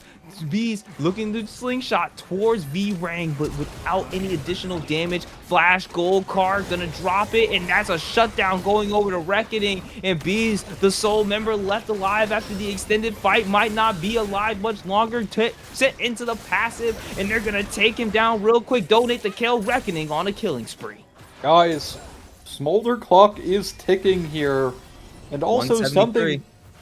Something here for Team 3 is they're playing a poke comp, right? Like, yes, you have a lot of pick and, engage tools here on the side of Team 3 for team fighting, but you are playing, at its core, a poke comp, right? Like, you have to poke down members, and I think a big mistake there was utilizing the Chains of Corruption on the Poppy, who was basically already dead, so they didn't have it for the chase down, and they chased directly into Infinite Chicken, who, while yes, was losing top lane, if she does get on your back line, your Nico and, your AD carry are still getting one-shot by her, because she's level 14. 5-level lead on Squirtle, 3-level lead on Resilient. There's a lot of respect that needs to be paid here from, Team 3, and recognize their strengths as a team, champions-wise, rather than just walking blindly into the jungle and getting caught off guard. Aspect of Noxus also putting himself into a really sticky situation, kind of unnecessarily, and then just gets punished for it. And now Team 1 have a claim in this game. And again, with the Gold League completely swapping sides after that, it's actually insane. They do manage to get the pick off on the Poppy in the very beginning of that last fight, but it doesn't really amount to too much. And all it does is allow Smolder to just kind of free fire from the back end and get 3 kills for themselves. And now the Smolder is definitely online after what I was saying. Me being a Smolder hater just gives it a buff, I guess, and now Reckoning is looking like he's combating against them, and even more so ahead of his laner right now, as we saw about 2,000 gold ahead of this Varus. So there's a lot of damage coming out from Reckoning at this moment, and once they hit that 225, I don't think that they're going to be able to stop him. Well, another benefit is we do get a small pause here. Insta-pause into insta-unpause, but something that, benefits for Smolder is he actually is a really good champion at really elongated fights. As the fight is over, before he can get out a bunch of Qs, right, you lose a lot of value on that champ.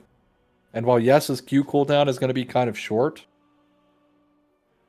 although this game going for a much more damage-focused build, less survivability coming through,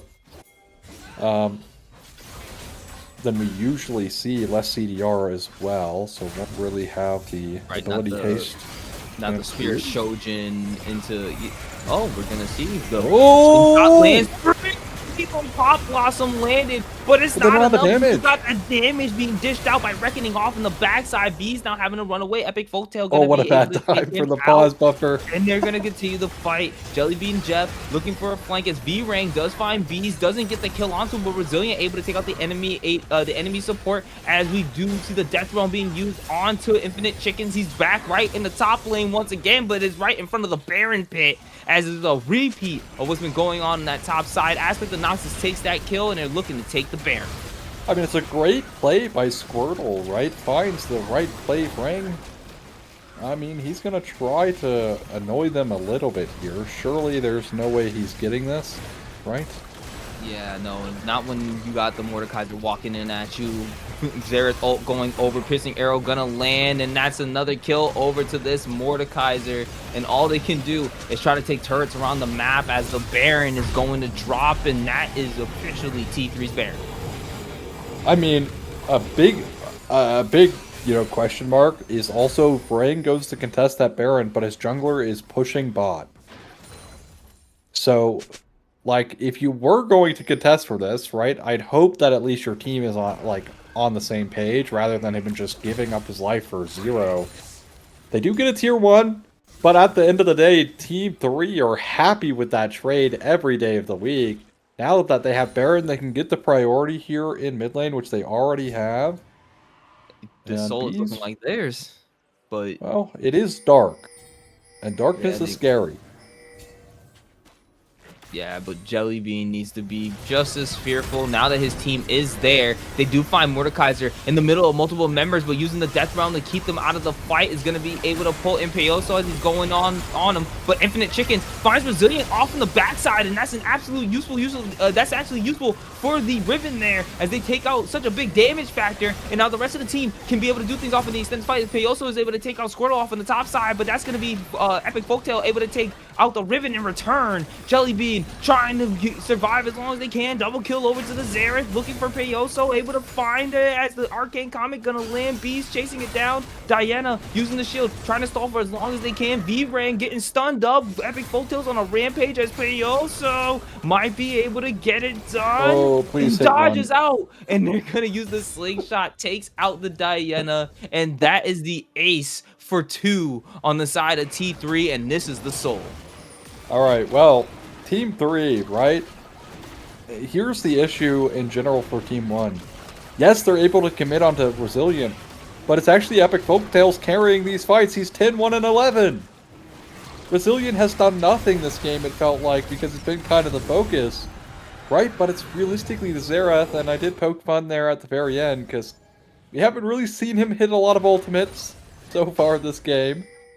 Would like to see that change in the upcoming moments in this game, but I will say, right, Reckoning going for the super high damage build, no survivability, into a team that has so much burst, has come back to punish him. He was the first person picked off instantly in that fight. He got completely blown up by Bees and also Squirtle, but now potential contest around this tier 2.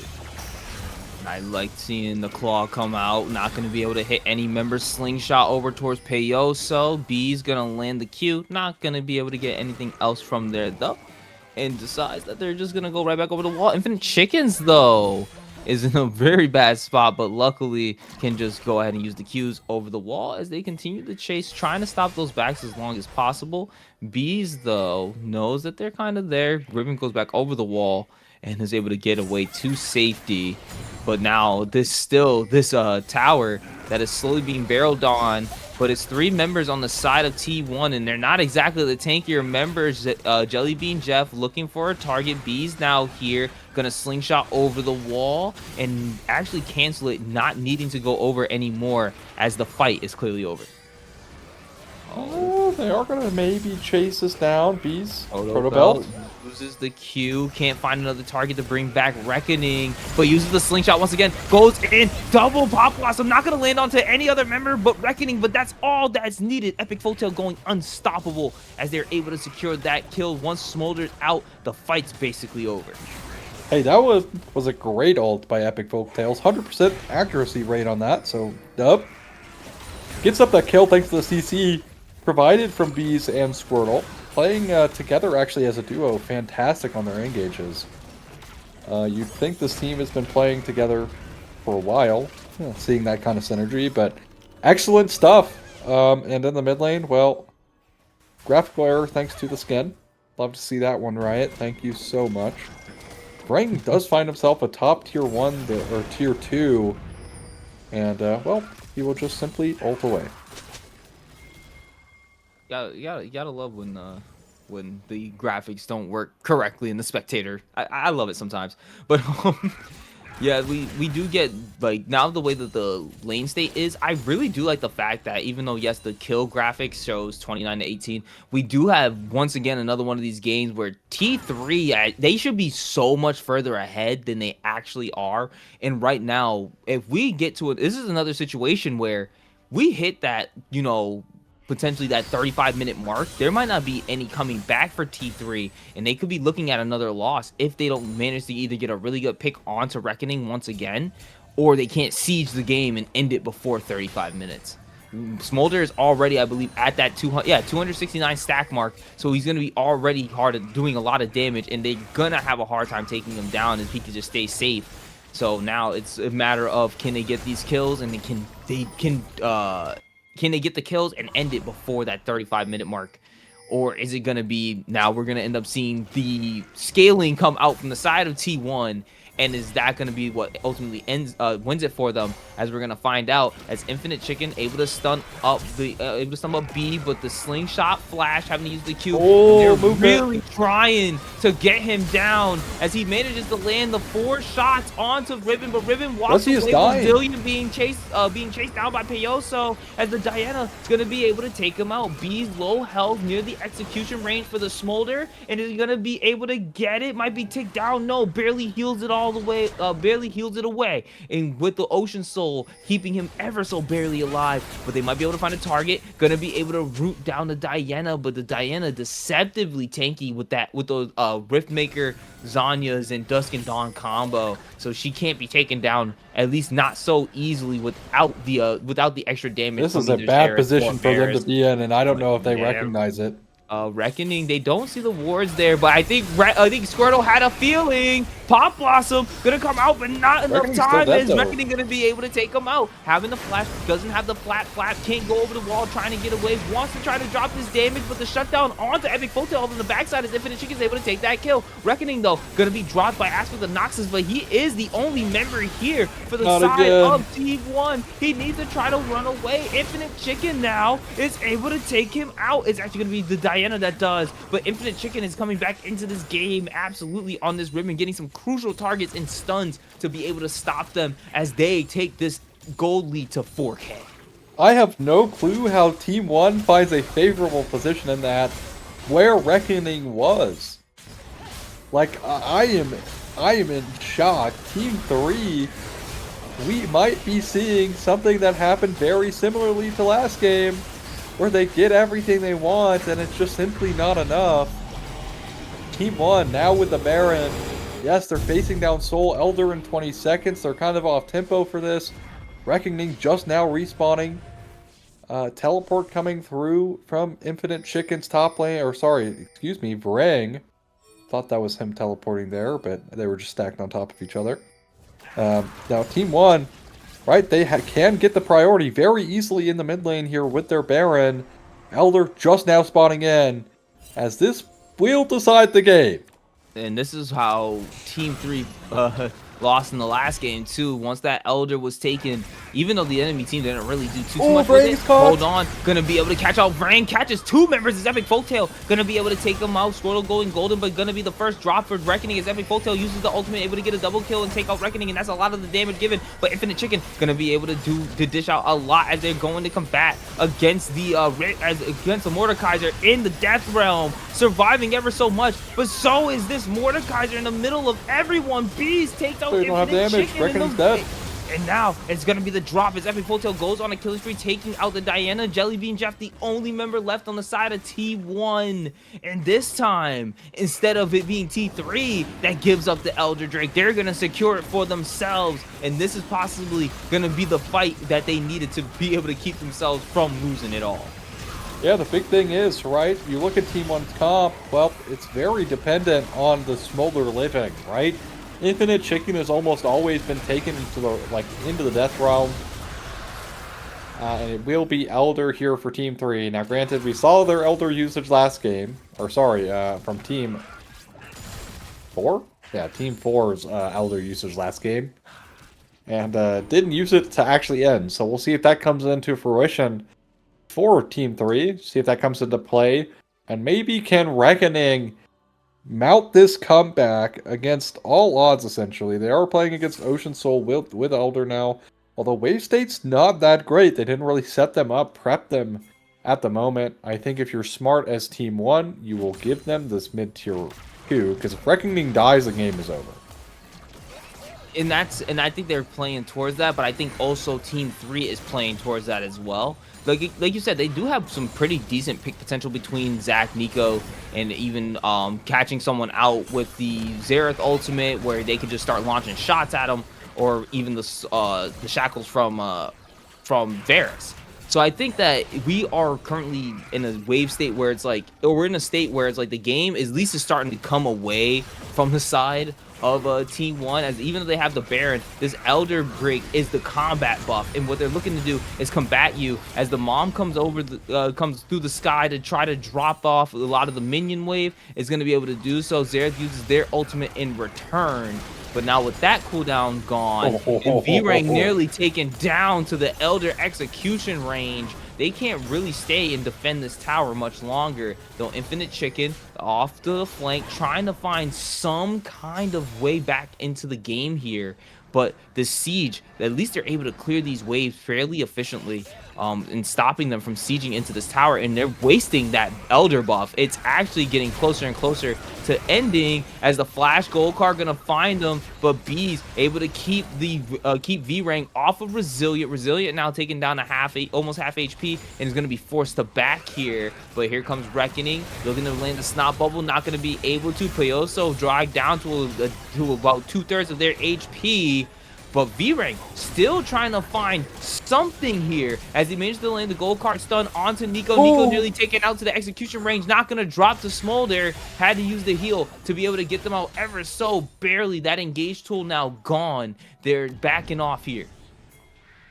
I think this is a mistake. I think this is a mistake. Be going not by himself, and this is a fight as they're able to use the hammer, able to get the Zac out of the fight, but they might still drop. Pop Blossom coming over, able to land on the 2 members. Reckoning able to take off Squirtle, but he's still 1 HP. But that's gonna be Infinite Chicken taken out after, by the Varus, as Epic Photo able to find and go on a rampage against the Twisted Fate. Bees taking out the Smolder, and that's all that they wrote. Payoso, the only member left alive for the Diana, is they able to take out the Varus, but at what cost? Are they going to lose their life too? Yes, it will be, as Mordekaiser secures the ace, and they're trying to secure the rest of this game. It should be the game here. They still got the tiered. They might be able to take in-hit, but or at least get Nexus towers for this. We'll see.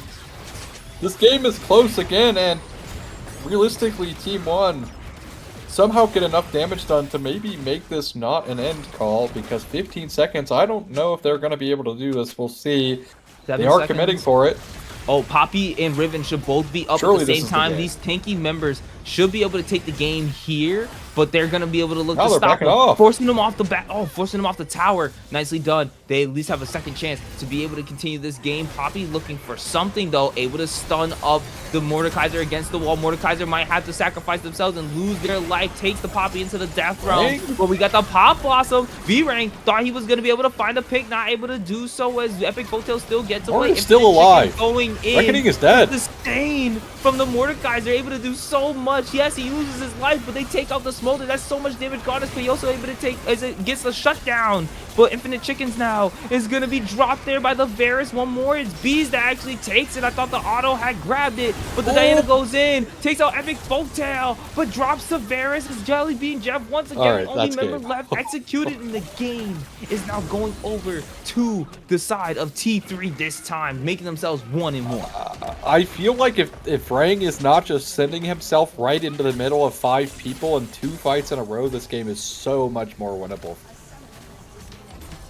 It's 2 fights in a row, right? Like, also, he got so lucky that their Elder just managed to run out. Of course, I say luck, but definitely knows when the timer's coming up. But still, he's so far ahead of his team. There's no follow-up either time, so he's just instantly dead. Not able to provide any impact in those fights at all.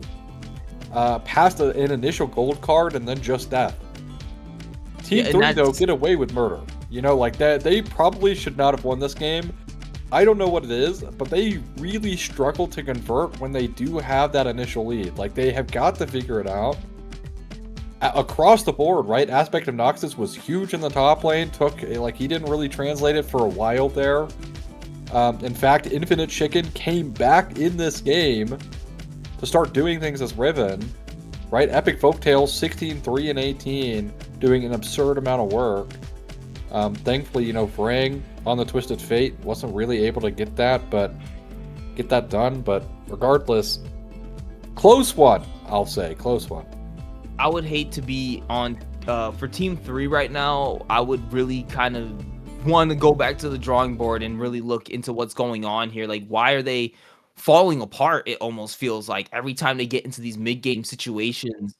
And we're going to go ahead and send it right into the break to get into game 3. Don't go nowhere. We'll be right back with Titan Esports Conquerors Scouting Grounds. I'm so sorry.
And what is going on, everybody? Welcome back to Titans Olympus Conqueror League Scouting Grounds. I am Malco, joined by Ozzy, and we are bringing you now Team 2 versus Team 3. As we could see here, Team 3 managed to bring it back in that game 2, but it wasn't exactly the cleanest of game 2s to bring that back for them, and they ultimately could have lost it, but they managed to eke out the win at the end of it off the back of the top side overall, with a lot of the help from Squirtle on that Nico to be able to get some sick engages that allowed them to win out on a lot of the fights.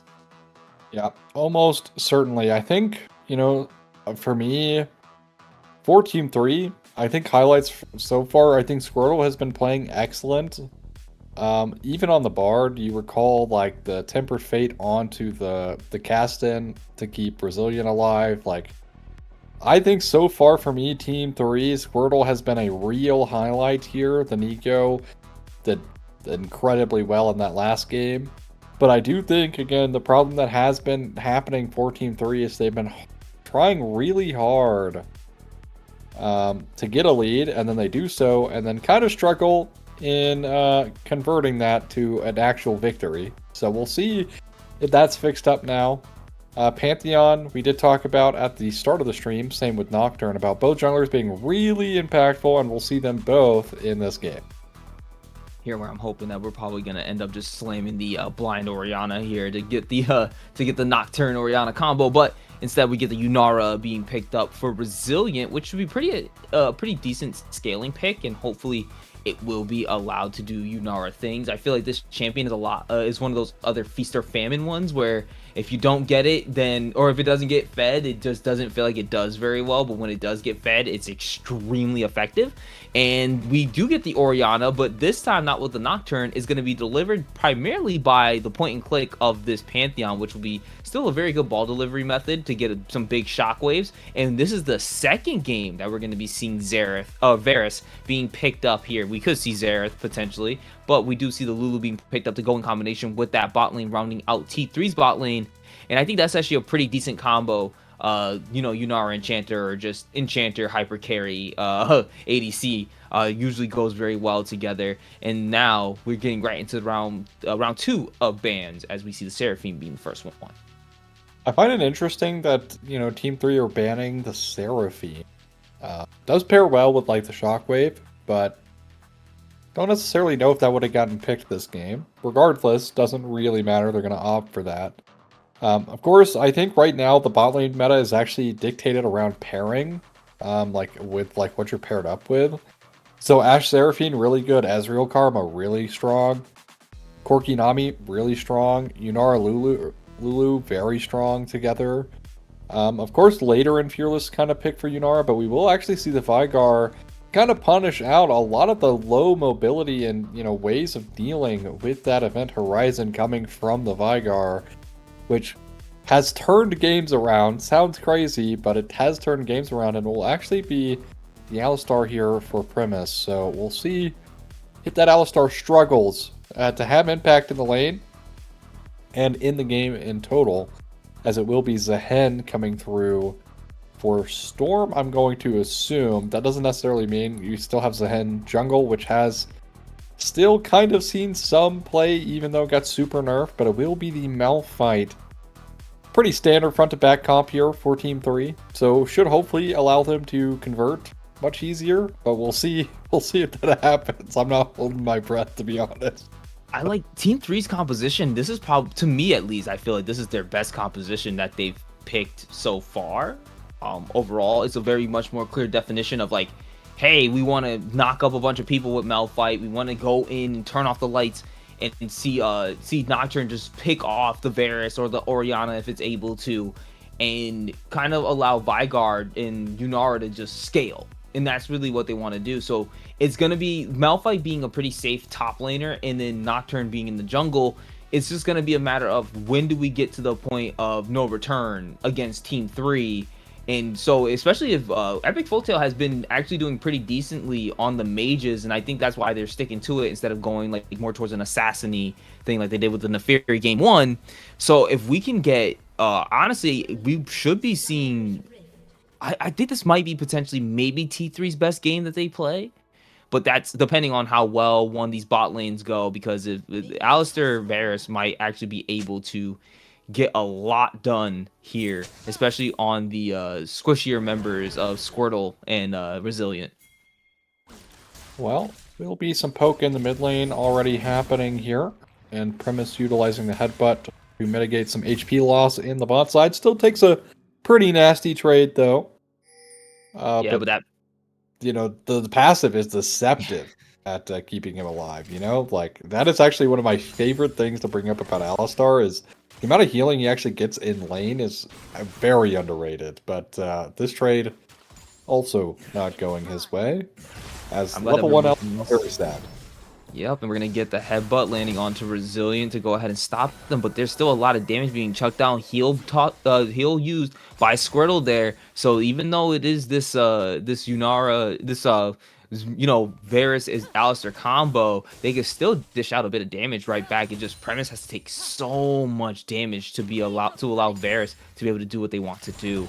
So I hope that maybe the Alistair is a little bit more careful when they choose to engage, especially now hitting the level 2 first, and Yunara going to W. So that's going to be that's the deceptively a lot of poke damage from Yunara. And it can actually be very annoying when and eventually she gets the chance to just run and gun you down once she slows you down with that Q. Now, specifically looking at rune choice here, Lucy opting for the press the attack, which is telling me we might be getting the Dusk and Dawn variant. Probably saw the Malphite, so that might be the decision making here.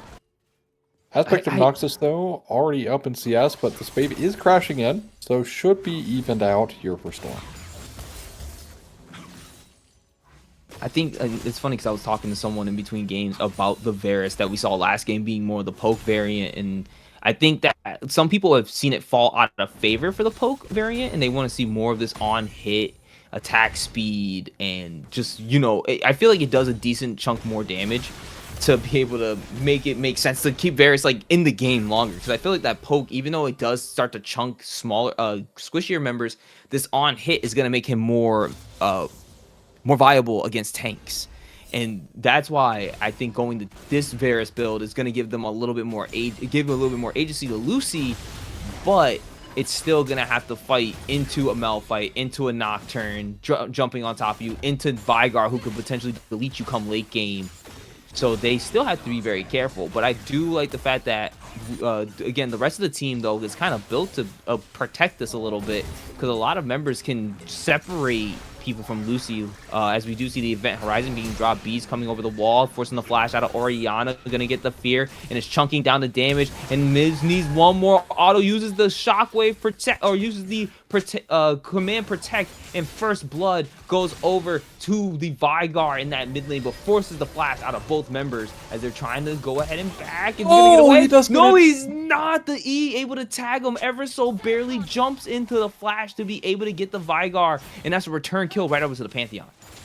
I can't believe you just didn't channel Q there. Like, if you channel Q, Premise. Premise gonna be taking down the low health Polymorph, but Squirtle also taking down both these supports, nearly taken out, but Resilient dishing a lot of damage onto Lucy, trying to get it back, but that Nara can do so much with that extra on-hit damage that they get from their auto passive. Yeah, it'll be, well, Resilient coming out ahead, but again, the sustain from Alistar definitely not bad, but Squirtle being on low mana means a reset in the cards here, as Resi does cancel his back again. I mean, kind of forcing himself into staying now, as, yeah, they do just keep canceling their backs for literally no reason. Premise does get pretty low here, though. He's gonna go in, using the Aftershock, trying to get a little bit of that extra tankiness. Resilient looking for some kind of damage barrier taken out, and Lucy gonna be able to take him down. But is Resilient gonna be able to get is Squirtle gonna get the revenge? Yes, they do. Gets it for them, but the double kill going to this Varus, and this is why some people like this is gonna be that on hit, that press the attack. Once you get the 3 stacks on it, does so much additional damage with the autos, and then auto plus blight stacks Q is just gonna immediately delete any of those squishies in that bot side. So Varus coming out on top here, and like you said, it's that Dusk and Dawn build, so it's gonna be a lot of damage coming out from these autos soon enough. I am kind of not happy by Summoner spell choice here from Resi. I don't understand what this cleanse is for. There are realistically, well, Oh, we're gonna get this that, shouldn't be a dead orb. Horizon. Should be Turbo okay. Flyer though, gonna be able to dish some damage back onto him. Shockwave gonna go in, headbutt, pulverize, stops the Folktales from being able to do anything else. Oh! He does end up taking out the enemy laner though, and the shield from the Lulu gonna be able to help him walk away, and that's gonna be another kill going over to the Vigar. Yeah, But Lucy hold now on. Can they? I don't think they have enough. Yeah, no, there's not enough to be able to catch him there. Flash as well, so should basically be impossible for him to die there. But in the mid lane, right, Turbo, I thought he was out, but he actually just overstays trying to get that kill and walks right into the Vigar damage. That's now Lucy being run down again. Chase down, Squirtle trying to dish a little bit of damage, flashes over the headbutt, and is able to get the kill. Resilient, securing one on the Yunara, putting him on the board. Oh, and the 1v1 though, almost in that top side, going the way of Aspect. He's trying to get a little bit more, and he does, as the Storm is gonna drop on the Zehen. And that is right now, once again, T3 to a good start in the game, in the beginning of the game. Yeah, it definitely feels like their early games have been strong, but as we talked about, their biggest issue as a team has really been they struggle to really convert these leads. So we'll see if this ends up coming to fruition, because they do have that scaling in the Vigar, who is ahead, so should in theory be continuously getting better and better throughout the game, plus already having a lead, accelerating that a little bit. But in this bot side, right, it's a 2-2 Varus to a 1-1 Yunara. But again, to talk about the summoner spell choice here from Resilient, he really doesn't get to cleanse a whole lot this game. You have Alistar Stun, which is dependent on you being in range of it in the first place. You have Chains of Corruption, which is realistically your real choice. And then you have Pantheon W. Like, those are the only CCs in this game that you can cleanse. There is literally nothing else you can cleanse this game. But all of them are reactable with your ult plus your dash, right? Like, you ult and then dash, all of it can be reacted or peel yourself away before that happens. Like, if Pantheon gets on top of you, you're in a desperate situation, right? Like, that it's cooked. Oh, ulting in, uses the Transcender, tries to get the laser, not going to land it. Soul Shackle is going to be cleansed off by Resilient. As you're talking about the cleanse, it's going to be used. And now we're just going to wait a moment as it pauses. But Resilient might be able to get this kill. Lucy is off on the wrong end, and Squirtle should be able to give the enhancement of the damage to be able to kill this Varus. So I think Resilient recognized the situation. As we do have, though, the Wild Growth going to be used. Lucy, no way to survive. Resilient going to be able to take that kill, and now they're looking for Premise as well. And once that Aftershock is gone, no ulti on this Alistar. Could be potentially the kill, but gets safely back under his tower, though extremely low HP. Well, it's 2D chess with me, because basically all you have to do is just cleanse off his ult and run him down, because you just know he's going to greed for this wave without a support being there. So props. But in reality, still, even though it nets him a kill here, the usage for it is so low in the late game that I really do not like it. So we'll see if it comes to help him in this game. Already did there, netting him a kill, but that was more of a mistake, positional error, than cleanse, in my opinion.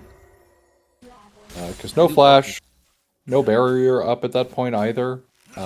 So just greeting for the wave without Premise being there and just getting punished for it with Yunara running you down. She's pretty good at doing that.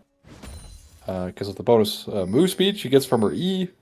And then it resets when she gets to ult and turns into a dash. So she can actually cover a lot of ground very quickly. But this time, Team 3, again, as you mentioned, up with a lead as we move towards 10 minutes in this game. This has got to be the Lulu's got to be feeling real good right now. Event Horizon gonna drop, misses the Unstoppable Force. Grand Starfall coming down. Shockwave also gonna miss, not gonna hit any targets. These ults just not hitting anyone, but the Soul Shackle's gonna be able to hit as we go polymorph, trying to run and gun him down. Gonna get headbutt pulverized, but Lulu is able to protect Resilient, and Premise is looking like they're gonna drop flip in, and that's gonna be the kill. Tower though gonna be able to do the majority of the damage for Lucy as they're able to secure that shutdown. Bees using the lights turn him out, chasing down, spell, shield, not dishing enough damage, might get taken out by the tower here, uses the flash to get out of the tower range, and that's going to be the Nocturne able to take that kill, once again adding to the board, 2.5k up for the side of T3. They used a whole lot there to try and dive Lucy. Does inevitably go their way, but Grub's picked up here for Team 2 as compensation. Now be looked at by the Alistar. Yeah, and these might want to get out of here right now. Turbo Flyer is on the way and might be able to get enough damage on the Orianna to be able to take him down. They just need to deliver the ball and give the auto shutdown. Orianna now on the board. Yeah, it's really the CS lead that's giving the shutdown in the first place to be. I know it looks weird because he's 1-1-1 after his death, but it's because of the gold lead he has over Pantheon thanks to the CS lead. So shutdown to Ori doesn't feel too bad, especially how her early game lane has gone. Should be able to do very well. Dusk and Dawn purchased up here for Lucy as well. But I will say the disrespect towards Yunara has cost Lucy quite a bit. So definitely needs to respect Resilient here on that Yunara. The rundown, again, very brutal to play against as someone who is immobile. But you got to remember, right, when you are picking Varus, that is a real risk. Because now Storm has determination. Yeah, but the Bramble Vest is making it hard for him to be able to sustain these fights as the Transcendence gets used in the bot side. Soul Cycles and Wild Growth going to be taken out as well as the Alistar uses his ult. All ults down in this bot lane. They are really fighting it out. The heal also used by the Alistar to give a little bit extra HP over to Lucy. Yeah, I mean, it's just the strength of Lulu, right? Like, if you don't have Lulu here, like the Yunara is just basically surefire dead. Will be the Ardent Sensor first item here for this Lulu, as they are actually really they are sitting on a ward. Like they are sitting on wards here. No one with a sweeper for it, no control ward either. But they do catch the back with Drake being up, but they lose out on mid prio. Bot prio not gained either, as they were looking for a play. Maybe find Epic. Oh, there it is. Event Horizon drop, but the lights going out. Immediately finds Turbo Flyer on the back end. Grand Starfall looking for the Vigor. Not going to be able to find him as Lulu gets caught out between Zahan and Pantheon. Going to end up losing their life as they get the shield, but it's going to be able to be get alive as the Unstoppable Force comes in to stop them, and now it is 3 versus 5 members. Zahan using the ult, trying to find the Vigor on the backside. Gets this resurrection off so he can still continue this fight. Goes in on top of Bees, able to dash over the wall. That's going to be Storm getting out of the fight, but right now Premise being chased down by Malphite as Storm continues to fight off again. Bees, though, nearly taken down as Storm continues to chase. And that's going to be potentially the Dragon here for the side of T3. But these low HP bars could be potentially tasty for the side of T2. I mean, it's a 5v4. Team 3 will take that any day of the week. Lucy just not there, as maybe Pantheon tries to go for a steal. Does channel the Q a little bit too early there and will not find the steal. But I will say, right, like specifically Lucy not being there is a huge damage loss at this point. They initially tried to go for this pick on Epic Folktales. And that inevitably does fail. Because for whatever reason, Scorched City, instead of just simply walking, uses his ult to try and predict where the Vigor was going to walk and just did not have that happen. Of course, that was during Paranoia. So you can't really blame him, but at the same time, like, he can communicate and just be like, hey, I'm going to walk. Or just tell me where Vigor is, right? Instead, goes for the Grand Starfall, doesn't find the Vigor, and now, like, the fight goes so handedly in the way towards Team 3 as they grow their gold lead to about 3,000 here. And this is probably the most of a lead that we've seen T3 in over the 3 games be able to sustain at around the 15-minute mark. And this is where, though, we usually start to see them falter. They start giving up objectives. They start to kind of just get themselves picked off in random situations just because of having the early game strength. But I feel like that they're playing the game a decent amount more slowly, especially considering the comp that they have. Like, you need to let Yunara scale. You need to allow for Vygar to scale. You need to let this Malphite get tanky, so even when they go in with the unstoppable force, they get the knockups. They're still also able to sustain a bit more fight afterwards, and they're allowing their teams to play to their win conditions. So as long as they can continually do this, like how they're playing now, they shouldn't have the same issues that they had game 1 and game 2. Well, Turbo Flyer will walk forward in a 1v3. Obviously able to walk away there thanks to Phase Rush. I do like seeing this transition. Even though no towers have dropped, get your bot laner mid, or get the mid lane to go off to the side lanes, especially against the slightly weaker Varus, where honestly Vygar might be able to go ahead and take them out. But this is Varus trying to fight the 1v1, dodging in and out, the auto attack meaning so much the Ghost, giving him the extra movement speed. Event Horizon not gonna land, but the shield from the Ori gonna be just enough protection and movement speed to get the Varus out of there. And now it's Turbo Flyer on the chase for this Vygar, but the Rift Herald being taken by the side of T3. It's gonna be the unstoppable force is about to be used. I can already sense it, but Malphite not able to see any targets. Finds Pantheon, sees Premise there, and might want to go in as he does. Gonna slow them down, lights turned out, damage mitigated for ever so long. Resilient able to take that kill, and now Premise is looking like the next person to go down. The ult being used by the Alistar, able to keep him alive for just a little bit longer. Flashes out as Varus gets the shutdown onto an aspect of Noxus, and that's a big chunk of gold going over to the enemy AD carry. Yeah, doesn't ultimately find the solo kill in the bot side, but a Rift Herald will actually hold that thought. Might be able to get taken out by the minions, and it does do it. It's gonna be, I think it was actually the Luden's proc that might have gotten him like in the last second, but or maybe another minion auto. I couldn't tell what killed him there, but that was absolutely insane, and that's just unfortunate for Epic Folktales. But the Grand Starfall being used once again, not able to find any targets, but it does get them away from the tower. Or puts it back on the tower, forcing them back there. So at least he got something out of it. I mean, I think they were going to back no matter what. Like, I feel like Scorch City with these Grand Starfalls has really not been utilizing them very well. The strength of, you know, the Pantheon and the Nocturne is how good they are at punishing the side lane. Like, I mean, you don't have ult. You could get run down here. You do have Scorch here, though. Yep, I don't run away, right? Maybe not. Chains of Corruption did miss, actually. Onto Resi. 1v1 is there as well. He's dead. Never mind. Nice flash.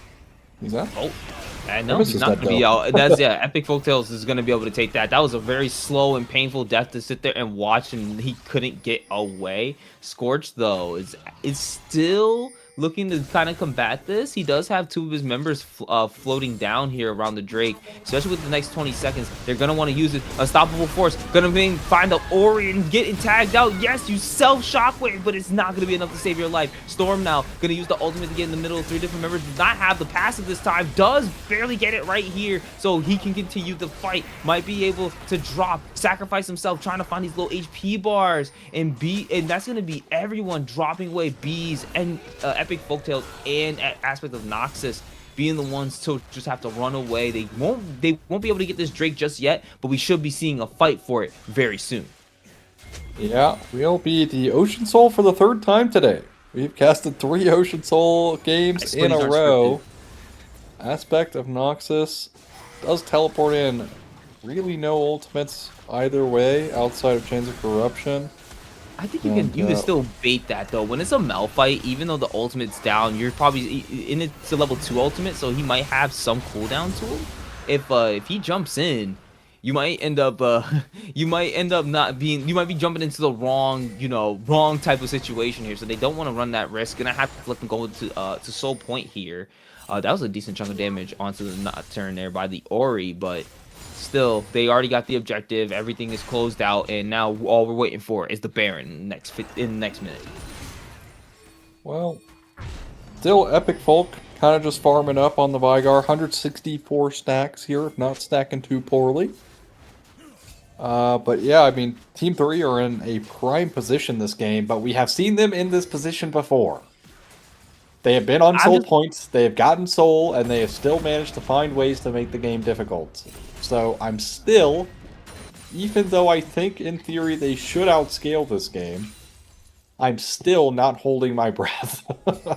I think this is. I'm interested to see if Premise is actually going to survive this 1v1 off on the bot side. Even though we see the lights getting turned out, they go towards the bot lane as he gets caught in the middle of the Nocturne, and the Vygar gonna use the ult and be able to get it. That is the Vygar taking out the Zehen there, and I was surprised. I guess that's why he was like walking up. I would never even, like, knowing my Nocturne was there, I probably wouldn't have walked up so far. But the Grand Starfall looking to find Resilient off, getting the cleanse into the Wild Growth, and now the Yunara just allowed the Free Fire off on the backside. Is that's the Noxus though gonna drop to the Varus, and that big chunk of damage from the Varus here on hit is going to be a big propensor for the side of T2 to be able to start winning some of these fights.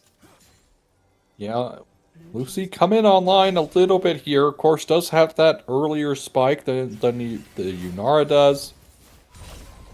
Especially with this build. Very mid-game focused.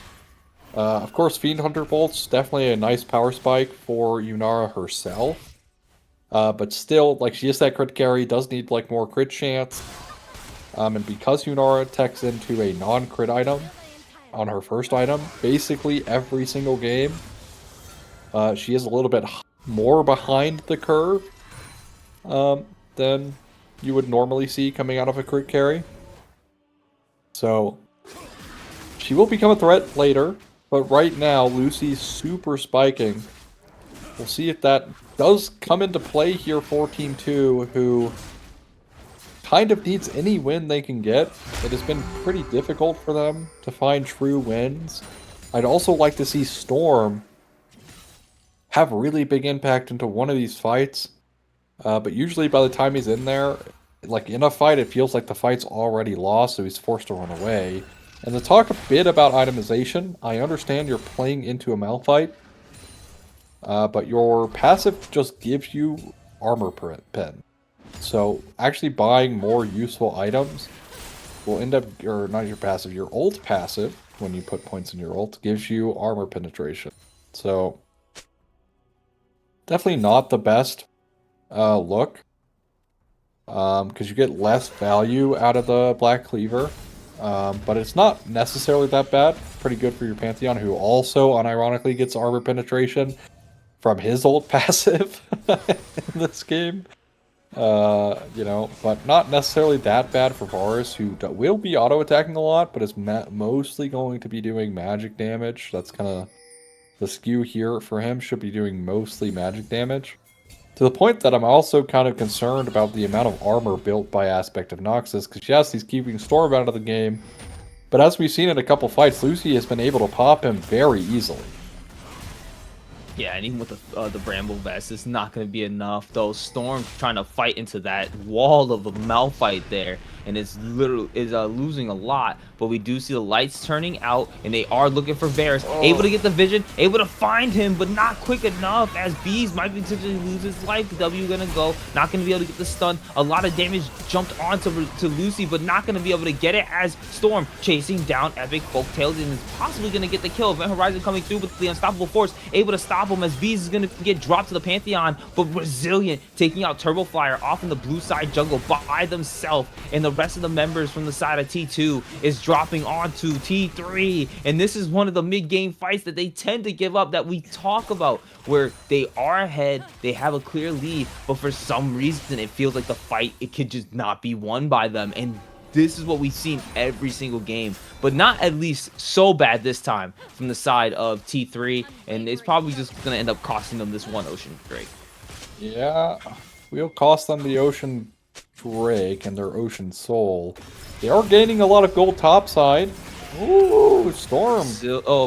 That's so unfortunate for Storm, as Epic Folktale is going to be able to catch him under the tower and kill him off. And the tower not going to drop. You saw the ping at the end of it there. And now Premise, though, here comes the TP. Going to be way too early from the event horizon, but Bees turning out the lights, jumping on top of the Pantheon off in the backside. Is Turbo Flyer going to be nearly taken out? Lulu going to be able to take that kill. 2 only members left from T2 is going to be there, as Premise is going to be the lone member to survive in the bot lane fight, and they end up losing their life. Yes, they get the Drake, but at what cost? That's 3 members, actually 4 in total, that were dropped overall on the map here. And now it's gonna be Chains of Corruption's land, but not gonna be enough there, as it just gets cleansed away by the Yunara, and the Baron now looking like the target for the side of T3.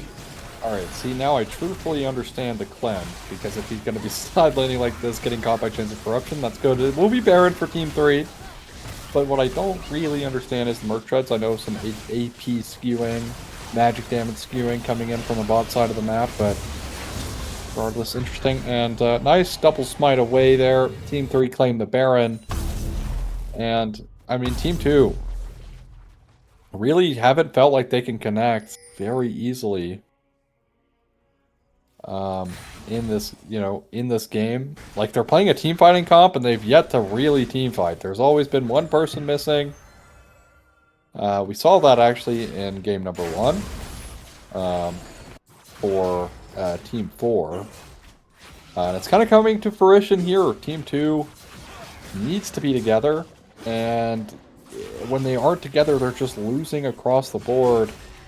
Rezi, most notably, finding a solo kill against Turbo Flyer in the side lane, which just shouldn't be possible. But happens anyways. In a 1v1, right? Like, it's very rare that an AD carry is 1v1ing a mid laner by himself. So we'll see. We'll see if Team 2 can recover, but, you know, fingers crossed here for Team 3. They figured out their conversion issue.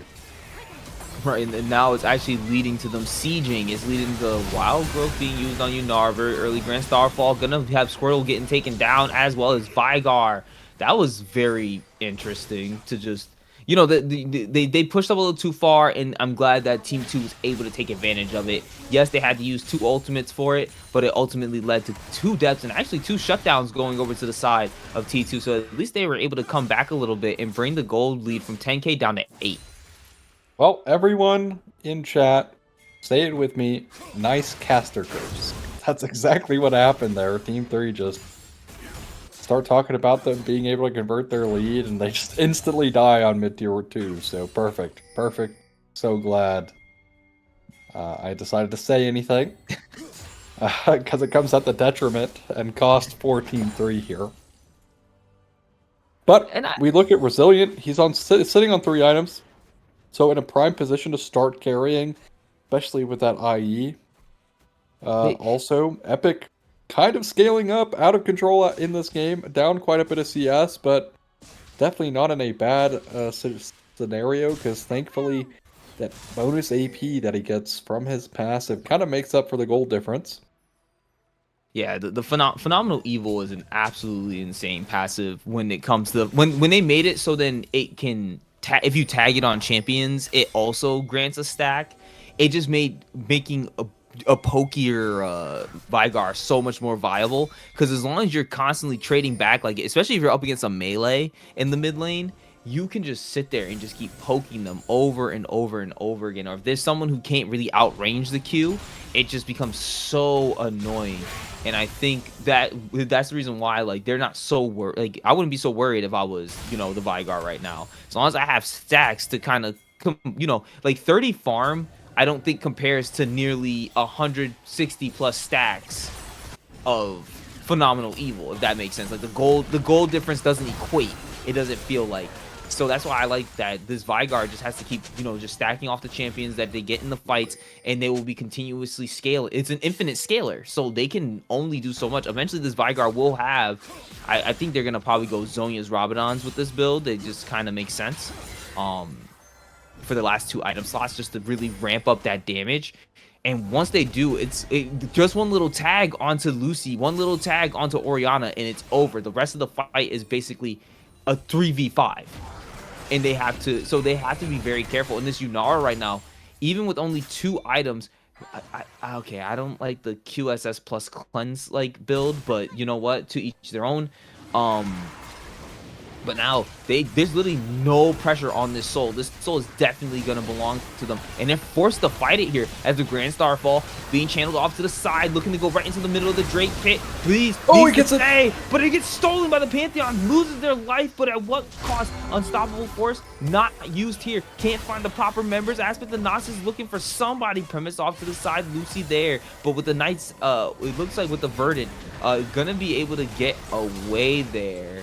Trying to utilize that shield, but this Premise being chased down, caught by the Horizon, stunned up, and Aspect the Nas is going to be able to take that kill. And with 2 members down, it's just T3 able to barrel into this base right now. 7k gold up, and there's going to be the mid tier 3 dropping. We're going to see also the mid inhibitor drop. And I think that right now, this game is really looking like T3's favor. They just need to be able to close it out. Yeah, they do get this inhib, which will be a factor for this Baron in 50 seconds. As now they're also going to push bot wave. I want They to see definitely maybe don't want to overstay on this bot wave though. Malphite does still have his ultimate. Oh, there he goes, the Verdant Shield. So now that's gone. So the Spell Shield's now gone on Varus, which means immediately can just get jumped on if they had the teammates there. But someone has to go and answer that top wave. It was definitely pushing into their tier top 2 or top tier 2. Excuse me, and it was able to give them a little bit more of an edge to kind of be like, okay, we can't really stick down here anymore. We can't just barrel down this bot lane, even though we have a massive wave pushing it. So I do like seeing that they at least kind of still have. It was like there was still a little bit of agency for Team 2. Like, hey, we could still at least force them to another side of the map, and this is where they want to try to get their picks. But I think that big Folktales, if he doesn't know it, he's baiting them in, knowing that Nocturne is there as well. So they got to be very careful here. Yunara, though, found by Storm, and there's going to be the lights getting turned out, looking for a target. Finds Storm as the target. As Aspect of Nox is able to surround him. Headbutt Pulverize, going to be able to knock off multiple members, but Storm and them taking so much damage, and this might be it. The life taken. GA popped on the side, popped over for the Nocturne, as he's going to be able to continue to live. But that's the Resurrection passive as well for Storm, as Resilient, going to be able to take the first 2 kills of the fight, and Team 2 officially on the back end, chasing down. Premise trying to get away. Resilient might be able to chase him down. Is it gonna be enough? One more auto triple kill going over to the Yunara. Now looking for the Quadra potentially, as they're chasing down Turbo Flyer. Goes golden, and they're gonna be able to give the next kill over to. They're gonna be able to get the next kill over to Resilient, right? as it ends up taking him out. Not close enough. It was just a little too much time. But Resilient might be able to make it unofficial if they could chase down Turbo Flyer. Yes, they do. Unofficial pentakill given over to the Yunara. That's the ace for Team 2, the gold lead, and right there is looking like the game as Aspect of Noxus TP's down to the minions in the mid lane and is starting to take down these towers. 8 seconds to Pantheon, 7 seconds. Oh, Vygar's here, so these turrets are getting chunked now. Yeah, this should be over. And Pantheon's not even moving out of the base. Alistair's here, but we haven't gotten it. Yeah, we're good. We're good. We're good. Okay, we're good. The game ended right there. We're good. And victory going over to T3, making themselves 2-1 on the night. And this Team 3 game, or this Game 3 for Team 3, definitely their best showing out of the entire series, out of the series of games that they played tonight. For sure. I mean, easily, because they didn't actually like choke their lead. They did have a little bit of some mistakes, which happens in general at this elo. But overall, this was a much more dominant game, and they definitely did fix the major issue of not being able to close it out. But thankfully, they got it done. Okay, I was still kind of, holding my breath there because we have seen how the rest of the night went. Yeah. Can't blame me for that. But nice, easy peasy one for there. And Epic Folktales on the mages looking great. Maybe stay off in a Fury, though. Was not a fan of that one. But the mages looking great here. Rezi had a pretty outstanding performance on the Yunara here. Squirtle playing immaculate as well. I think Rezi going Merc Treads, Cleanse, and QSS might have been maybe a bit of overkill for 3 stuns. Yeah, but they So definitely wanted to make sure that they weren't, stuck all game because that's the worst thing is when you get CC, when you get layered of all the CC on top of you as an ADC and you literally can't move. Then you look at your damage, like you look at the end, like when you die, and it's just like, oh, I did absolutely nothing to them because you were just locked down for the entirety of your incoming death. So I can understand, and they definitely used it effectively a couple of times. Managed to dodge out in a couple of souls or chains of corruption due to the fact that once they had the cleanse, the QSS. So like if Pantheon jumped on top of them from the Grand Starfall, which I think there was one time where they did, but immediately QSS out of it and just started dishing damage right back. So I think it was definitely a very honestly resilient. Definitely played a really good game for themselves, and they were able to make it a good showing, especially from that game 2 where they weren't exactly very effective on the Varus. Even though they won, it wasn't exactly the tail of the Varus. It was more about Squirtle being on the Nico, getting some seriously insane engages, and allowing for the top half of the map to be able to follow up on them. If you are looking into anybody on the scouting grounds, I would personally say, to me, I would say definitely Epic Folktale and Squirtle are two people that probably stood out the most. Overall, everyone kind of had like an off game in game 1, it seemed like, except for obviously like Squirtle on the Bard. And I think Bees you could kind of give some credit to on that Lilia in the beginning and mid game, but definitely turned it up for game 2. They were able to eke out the win even though it was looking very dicey. And this game 3 was definitely a much more dominant game for them, and being able to prove exactly why these guys should be picked up on a team. Anyone you could probably get off of Team 3 would definitely be somewhat good, and I believe that Team 2 definitely had a couple of definitely a bit of a showing here, but mostly it was the Team 3 show for this one, and so it's a really hard tell to see for Team 2 who we can really call for the standout members. Even though Lucy definitely did pretty well on the Varus and was able to get a couple kills for themselves, it just the way that Team 3 was working, it seemed like a different type of Team 3 on the Rift at that point. yeah, well, of course, thanks to all the viewers for coming out today. Thanks to the players, of course, for putting on the show for us. Thank you, Malco, for being my co-caster today. Shivim in the background on production and observing. And thank you to Titan Esports for having us on today. That'll be all. We have tomorrow, 1200 cap as the end all be all. I'll be casting that one, so you'll be seeing me again, as Thursday's usually my casting day, so I said might as well go cast that. Filled in emergency here today. But we'll catch you tomorrow for hopefully the last of the Titan split. Like, surely we won't have anything else until the next split. Praying. Let me get my little break in. But thank you all. We'll have a great night and see you tomorrow. Bye. Good night.